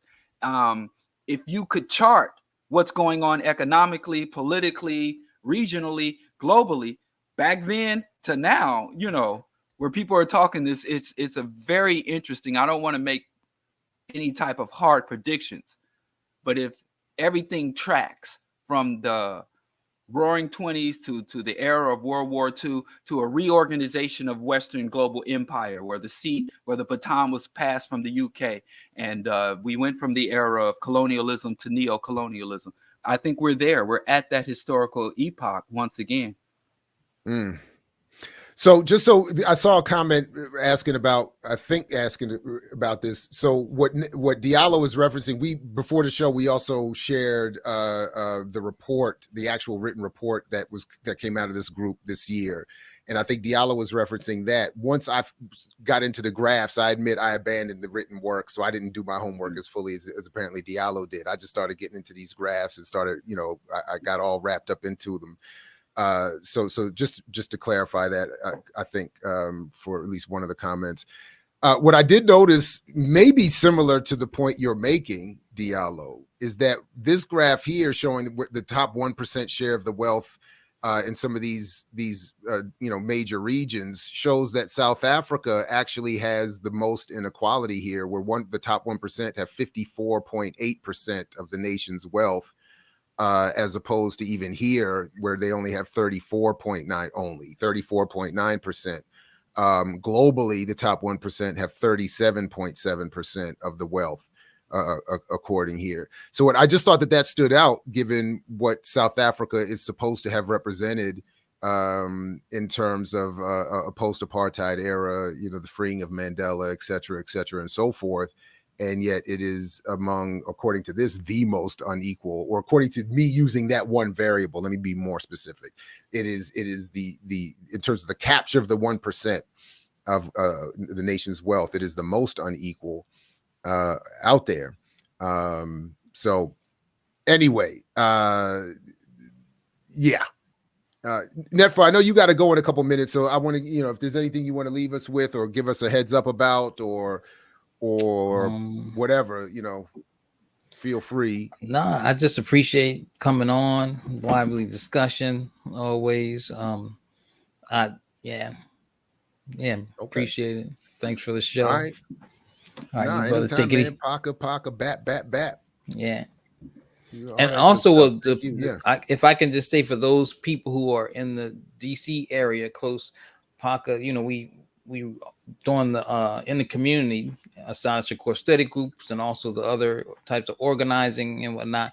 And that was interrupted by the pandemic. We hadn't been in the community, like I don't know, since the beginning of it, but we just started going back. The last Asada Shakur study group we just had was at the Black Wellness and Workers Center that's in Anacostia. So we're going to do that. So we want to encourage people to come out, and that's these sessions are the beginning of us or the prelude into doing the rest of the work into the community we have to do. And so we got to kind of get back into all that. So if you can hear me and you want to go to pocketpower.org and figure out how to sign up and get connected to it, then that's what we're asking people to do that. All right, right. Thanks. On. Thank you very much. Anytime, Netfa. Always good to see you, man. Appreciate you. You too. Oh, my bad. Did I rush you? Okay, my bad. Go ahead. Okay. I definitely don't want to get accused of cutting Netfa off. So look, there's at least a couple more matchups here that I thought we could quickly look at. Iran is playing England on that Monday, the 21st. So as I pulled up here, now what I thought was interesting, and I don't know the details of why this is, but the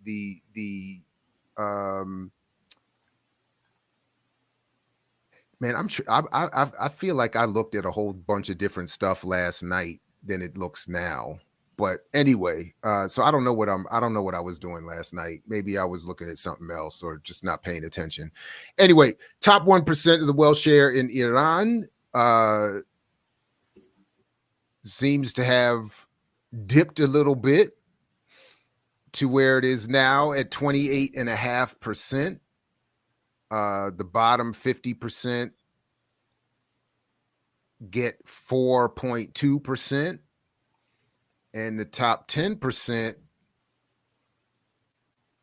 holding strong at 62% of the nation's wealth as of 2021.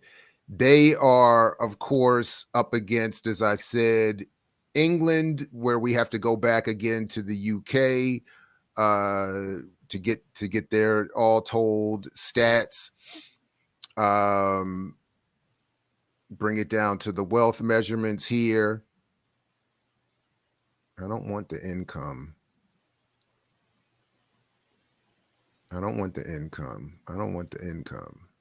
Just the wealth, please. Thank you.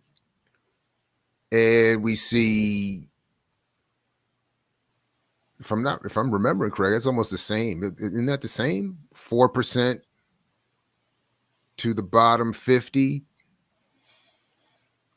Wow.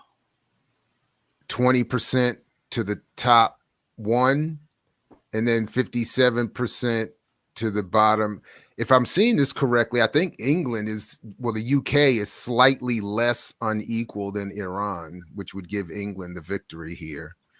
Of course, they have much more to work with. Of course, they're probably not dealing with the same level of sanctions and assassinations of their scientists and their generals in other people's countries, right? Because Soleimani got killed in someone else's country too, right? Like visiting Iraq, wasn't he in it? Mm-hmm. Yeah.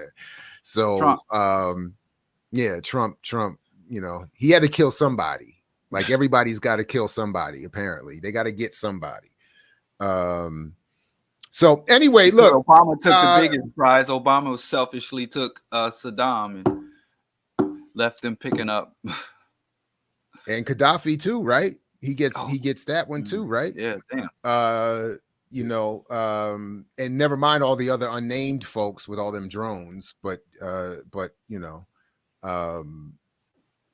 anyway, look, so anyway, look, again, for me, you know, as much as I love the sport, it is hard to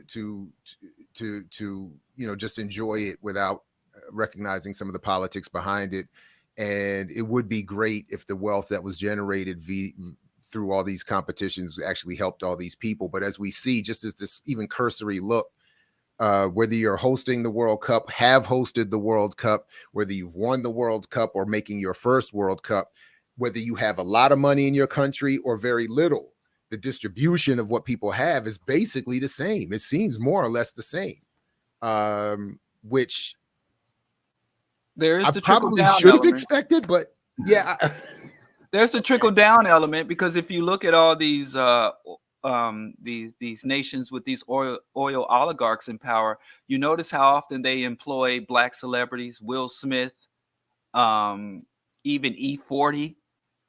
I remember when they went in and froze Saddam Hussein's son assets, and they were making their books public, and they were hiring 50 Cent to do private concerts in the Caribbean for Gaddafi's son. You know, Turkey just brought Will Smith out to do some dance on top of some historic bridge in Turkey.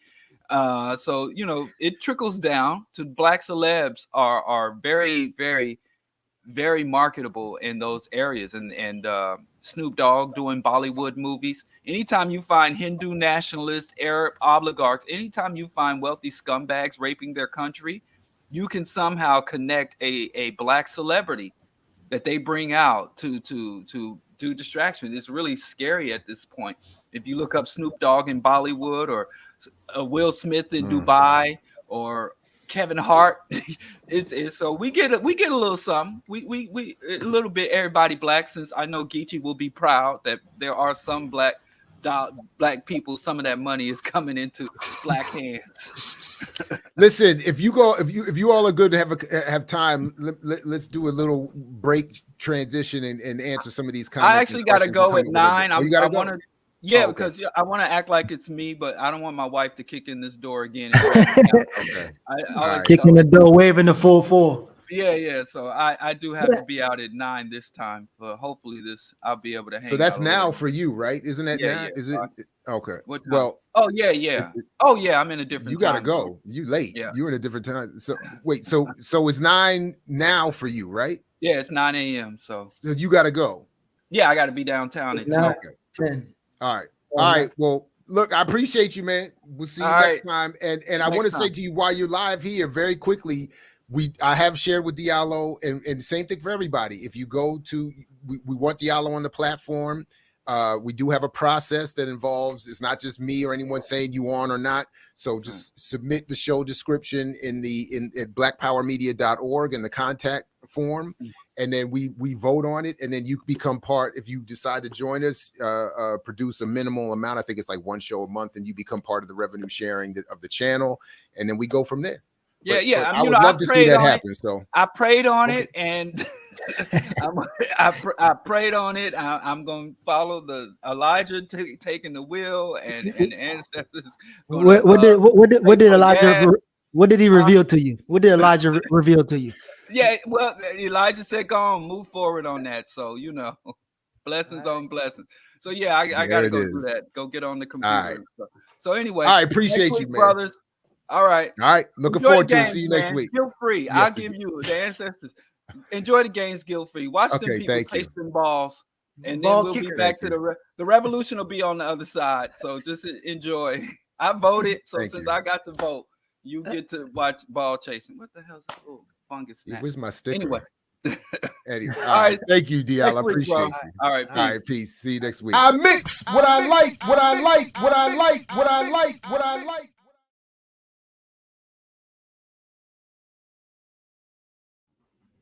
All right, good people. Let's wrap this up. I know Diallo isn't here to respond. If I had known that, I probably would have tried to start this earlier, but whatever. But let's go. If you have some questions that we didn't get to, please re-enter them. Otherwise, I got some saved up here, and we can try to. So let me just start going in order. Yeah, I do lean into disagreements like a TV weather reporter leans into hurricanes. Well said. I like that. Thank you very much. I come to this channel, hear the disagreements. Jab just be letting his be in his feelings at times. I do. Facts. That's facts. Drake. Thank you, Troy. Jab Drake. Oh, that's messed up. That's messed up. They said it. That's it. It's facts, but it's true. It's true. I do. I'm an emotional person. I have no problem with that. Diallo and Dr. Ball is something else together. I like it. Thank you very much, Sugar Booger. Appreciate you. And thanks for all your social media support of the channel as well. Self-criticism is so good. Yep. And I think, what was I saying? I think that's in reference to what I was, I don't know. Anyway, but either way, whether it was me or not, that's correct. Thank you, Ricky. What's the over and under on Jab staying out the chat? I think I did pretty well. There was no pop-ups, even when Diallo, was circulating us. I didn't do that, V, thank you for welcoming me to the dark side. I'm assuming that's in reference to my willingness to engage. Salifu Max Senegal, yes. I will be rooting for them, and Sadio Mane is probably my favorite player in the world at this point. So and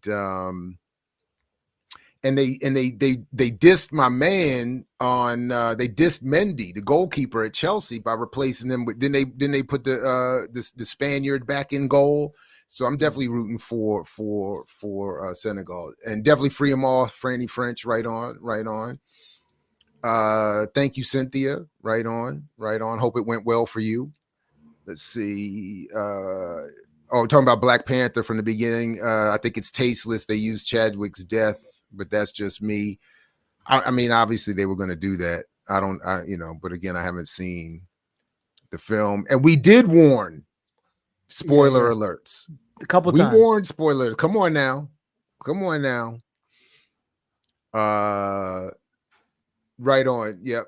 Oh, Glenn. Yeah, what Netfa wrote in Black Agenda. I mean, Glenn would have been. Yeah, Glenn was definitely, appreciating that. Can't disagree with that. Can't disagree with that at all. Peace and good morning to you as well. Yep. Netfa is very clear consistently. He's not against voting. Netfa's work actually points us toward how we could make voting actually effective in Black communities. Yeah, no question. I have never found anything from Netfa to be outside of practicality. So yeah, I didn't get that. That's where I did. Yeah, I was a little like, that's the only thing that frustrates me about Diallo. I think that's why I was asking about that one line. I think it was one line and it wasn't connected to the sentence. And I think that's why I asked him if it was that line. And it seems like I honestly feel like he's got somebody off screen that he's talking to that's not us. Anyway, Mr. Porter, what's up, sir? Imperialism is always on the ballot. Capitalism is always on the ballot. I saw some of that in the chat where people didn't agree with Diallo's point, and I think Diallo was being overly literal and as if there was an actual. Do you want imperialism? Do you not want imperialism? Like that's not, and I don't think nobody was saying that, and certainly not Netfa. So, yeah, Diallo be arguing against an invisible man. Exactly. He and they have a whole pre-script ready, and then he just stays on it. All right. I'm not gonna, apocalyptic rhetoric is what Frank Wilson AP engaged. I guess you could call it that. I guess maybe you could call it that. I don't know. But I feel like that's a diss of Frank's work, and I don't agree with that. But you maybe, I don't know. Maybe tell you, I don't know. Yeah, Dev. I think on that point, you're right. He has chosen liberalism on that one. What's up, Garrett? Long time no see. WPFW, etc. Netfa talk to me out of the blanket. talked me out of the blanket anti-voting position 8 years ago. He just knows it won't free us, and Paca sees avenues to vie for power through referendum ballot initiatives. So again, Diallo being in Chicago maybe is not as familiar with Netfa as some of us around here are, but clearly Netfa in context is not again some anti-practical, whatever. I mean, so yeah, well said, Garrett. Thank you for that. Shirley, I don't know. Is it hostility? I don't feel like I'm hostile to Diallo. I think we disagree, and I think at moments I am emotional and frustrated because, again, I don't like when I feel like the points being made are being willfully ignored so other points could be made, and that's what I thought was happening again this morning, and it does frustrate me. So, but I don't think hostility is the right word. I don't know, but yeah, Sugar Booger, it sounded like Thanksgiving for a second. Yeah, I appreciate that, and thank you for your social media support as well. I hope we got to enough of the football for you. I don't know that I feel like I do feel like we didn't get to it as much as I was kind of hoping we would, but I don't know. A lot of stuff ended up popping up. So yeah, I hear you. Maybe we didn't get to it enough. Farrakhan, it's Farrakhan's Thank fault. you. It's Farrakhan's fault. He distracted us. Thank you, Ya Oforiwa. Thank you very much. Franny French. Yeah, don't throw the smoke on the weed. Well said. Don't do that. Don't do that. Ava Chomsky's a professor of Latin American studies. Yeah, I didn't. Avi. Say another word. Avi. Say another word. Avi. Right. Avi. Right. Say Avi another Chomsky. word about your interaction. That was news to me. What's that? When I was in college in Kentucky, in Eastern Kentucky, in Appalachia, one of the community organizations I was working with was working around coal mining issues. So like in Kentucky, they'll have sites that don't have permits, and they will like for instance, there's this big fly rock that tumbled down and broke through a trailer and killed a kid, and the state was kind of fighting it the whole time. Or the trucks that have all the coal on the truck with no tarps, and they be flying around hitting people's car. And so Mitch McConnell actually is, he was from there, his family members in there, and he would actually vote against his family. But Avi took us to Colombia, where they have this similar issues. And but in Colombia, workers don't actually get to work at the mines, right? So in Kentucky, they die of black lung and they live impoverished, and they're dominated by people like Gary Drumming and these folks. Don Blankenship, who has a house on the top of the hill in West Virginia, where he has to fly to his house so he don't have to live among the peasants who dying mining his coal. But Gary Drumming is a guy, and he's from Alabama at the time, and he had a mining in Colombia where they literally will capture African Colombian people and just drop them off in another part of the country, and then report back that, oh, there was no humans living there. And I actually met some of the humans there, but she took us there, and Avi is connected to some tough people there, and so I think she's way more serious, or I don't want to say that. But so when you gonna bring her on the platform? Tell her to come on. I can reach out to her. I think she's been writing books and stuff as of lately, but I can reach out to her and see. Because go ahead. No, there's a latest book. I think I don't know if I sent it to you, but I'll send it to you. And then you can see. Well, speaking of my emotions, one of the points that I was going to bring up and to contradict this last point was that I was like, I was like, I'm not inviting no more guests on here. You can, Josh and Aaliyah, who support the program, they can, but I'm not doing it because my ego and my emotions can't take it anymore. All these non-answers and whack answers and refusals, I find frustrating. Like we were trying to get Gabor Mate on, and he just gave a flat no, like another universal no. It was like, what's that all about? You know what I'm saying? Like what I feel a kind of way about it. Like, what is it? Is it personal? Is it the Black Power media thing? Is it a Jared thing? Like, but what? It's like, why can't?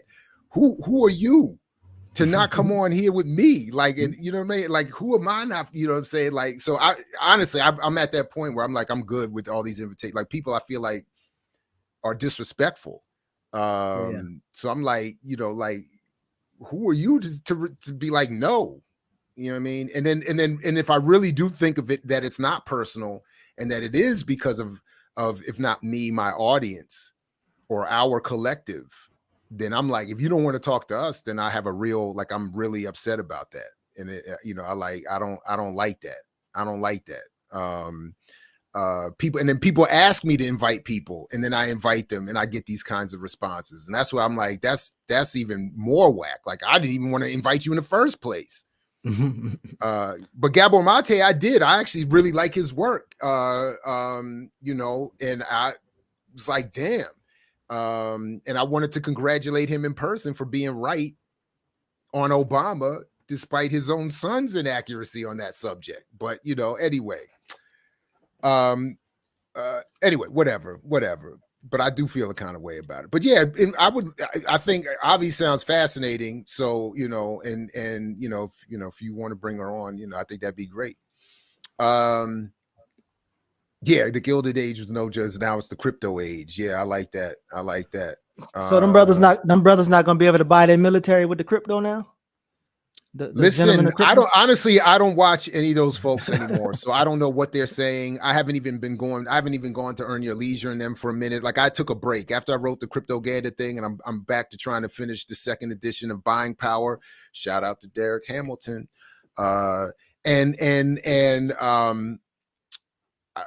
I've stopped watching. So I honestly don't know what they're saying, but I'm sure they have a spin to accommodate for the fact that all the things they've been telling people to do is collapsing now. I don't know what Hill Harper is saying now. I don't know what they could be saying, but Ricky Ryan, what is this being asked? Did Ricky anyway? What does it mean for sanctioned nations to participate in world sports? What particular inequalities does that create? I'm not Big T. I'm not entirely sure if maybe I missed something when I grabbed this question, but I'll answer it this way. My answer would be that as much as I love sports and love competition and love to see people do what I used to think I could do and ultimately could never do, like, I love all of that. But the reality is, from the perspective of those in power, sports have been used to suppress rebellion. So, or distract.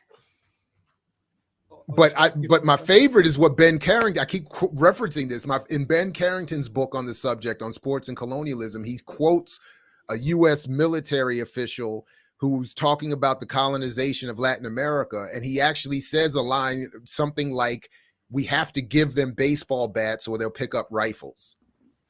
And so it's like, even more than distraction, there's like a direct conscious, they will rebel if we don't impose sports on them. And then and Carrington talks about, in particular, soccer, how soccer was spread throughout Africa and Latin America through the colonial process. So the British take credit for the sport, but then they imposed it as a part of, and he references Fanon on the subject, and talking about, as Fanon did, let them excise all of their aggression on the field so they don't bring it to us. Yeah. So then my thing is, imagine LeBron James and a bunch of LeBron Jameses instead of the ball chasing, as Diallo saying, coming at you with a rifle. Now that 6'10", 280, athletic figure, that's a whole different ball game. If Mike Tyson isn't punching some other black man in the ring, good God, I don't want to see none of that, especially if it's part of an organized rebellion. So get them in the, and then in terms of the nations, watching all this stuff about the World Cup and looking at the history of the World Cup and FIFA, it's all about supporting conservative politics, advertising, capitalism, colonial aggression. You can start to tell countries, you got to move yeah. populations. You got to suppress things. You got to get rid of the poor so that you can build these stadiums and stuff before we'll come. Go ahead. Sorry. Yeah. No, but I think that's so. One of the things when we talked about, well, when we was going to talk about art and the role of the what I call it, I don't remember, but art, entertainment, sports, all of it kind of does the same thing. You're emotionally connected to something, and that something is normally like a capitalist or somebody who's in control. And even when I text y'all the other day about Toni Morrison, it is a book that she have called Love, and they're talking about this black man who owns a resort for only elite black people, and all the poor black people actually can't afford to be there. And she had a critique about integration is like people like that lost their business. And so it's like always celebrating the capitalist, the business owner, the artistic person. And it kind of always maintains. So Toni Morrison writes really well to her audience, and they love the stories, and there's all these juicy stuff, but it's still upholding the same thing, that there should be inequality, there should be hierarchy, there should be these things. So when you look at sports, art, any type of entertainment or artistic expression is normally used by the people who keeping you kind of over there, keeping you focused on that. So like even with the World Cup, you can look at the sports and be like, well, damn, like these women being brutalized in Qatar, but you up there saying Qatar won the World Cup and stuff. So I mean, I think it's one of the things that a tough conversation. And yeah, well, of course they're not going to win. They earned the World Cup, right? I know. Yeah. I'm just messing with you. Yeah, they there. They just showing up, but they're showing up. I don't even watch them, but I know they ain't gonna win. They're definitely not gonna win. Yeah. But that conversation, I would love to, obviously, but instead of having those type of conversations where political lines, you get the Farrakhans and the consciousness and woke and militant, whatever the hell they are doing.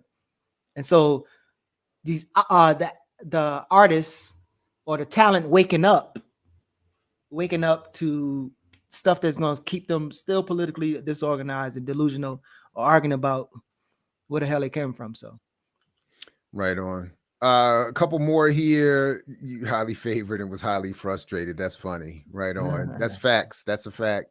Yes, I'm passionate.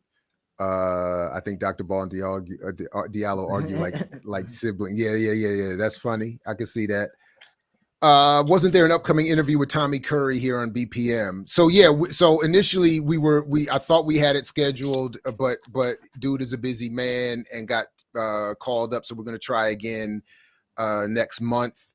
But that's still in the works. And I did, and initially he didn't respond, but just I think late last night I saw he did send me an email and is saying that he missed my email and is inviting me to call him. So maybe today or tomorrow I will be calling Dr. Asante, and we'll see about him coming back on, and I'll just have to be honest with him about if he didn't watch already my criticism, and then I want to make sure he's aware of it before he comes on and can address it more clearly, and then and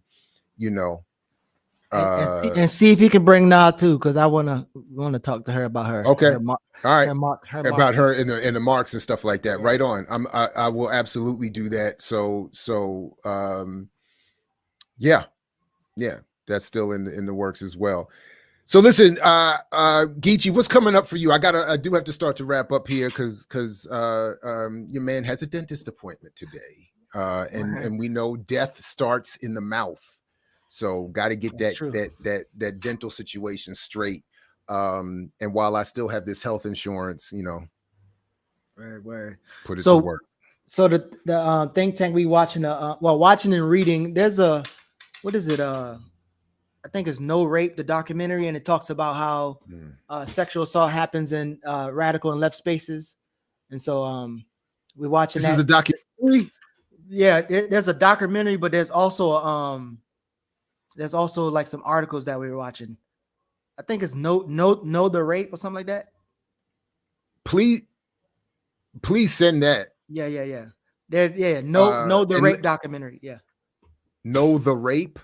Yeah. As in KNO, the rape. No, NO.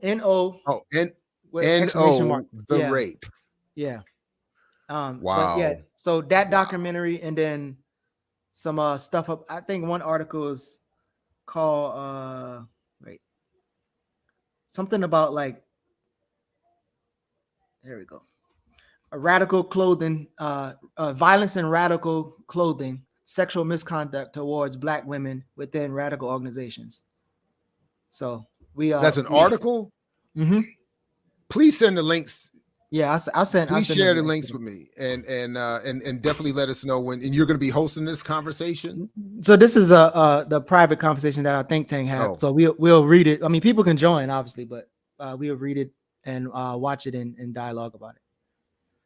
And then obviously again, can we bring a version of that conversation here? Do you all want to host something or bring your crew or whatever you would want to do? Because I definitely want to see that. Yeah, I'll check with them and see how they feel. It's being requested for next week, and I would love to do that. I don't know how soon. I don't know how soon we can. Well, some of them normally be in the chat, so y'all can let us know. Well, because a lot of them are not camera shy people. I tell them I have a face for radio, but I'm showing up. But they whatever. they might not show up, but there's a couple people that might show up. But I'll ask them to see what's up. Or a version of it, whatever you would want to do. But I definitely would like to see and read this. And I think we should have a discussion here, whether whether we recreate a version of what you all do, or whether you all bring a version of that here, or whether me, you, Diallo, and maybe someone else or whoever. Whatever you all want to do. I don't know. We on the fly putting this together. So I'm just down with whatever is my point, is the point. That's the point. Sure. For sure. So okay, yeah, appreciate that, and thank you very much, Jigin, and thank you all for joining us this morning. We will definitely get busy looking at I didn't even know this joint, such a thing existed. That's boy, oh boy. By the way, all the people that have been recommending it, real quick. All the people recommending it, I got my copy and I have started reading it. So in Gloria Naylor's 1996, so I get it. I see why people wanted me to read it. This Black woman's conflict with her Jewish neighbor is starting off. I'm just getting into it. It is, and her Jewish neighbor is the sister of someone who works for the NSA. So this is what we're starting with, and there's already been cat poisonings and allegations of anti-Semitism and violence. This is it. So we off to a good start with this book. So I appreciate the recommendation, and I definitely see how people can read novels much faster than they can nonfiction academic books. Anyway, it's so all right.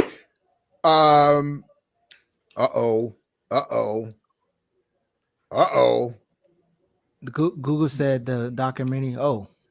Ford. I didn't even know that. Well, actually, the end it has like a paywall too, by the way. So let me see.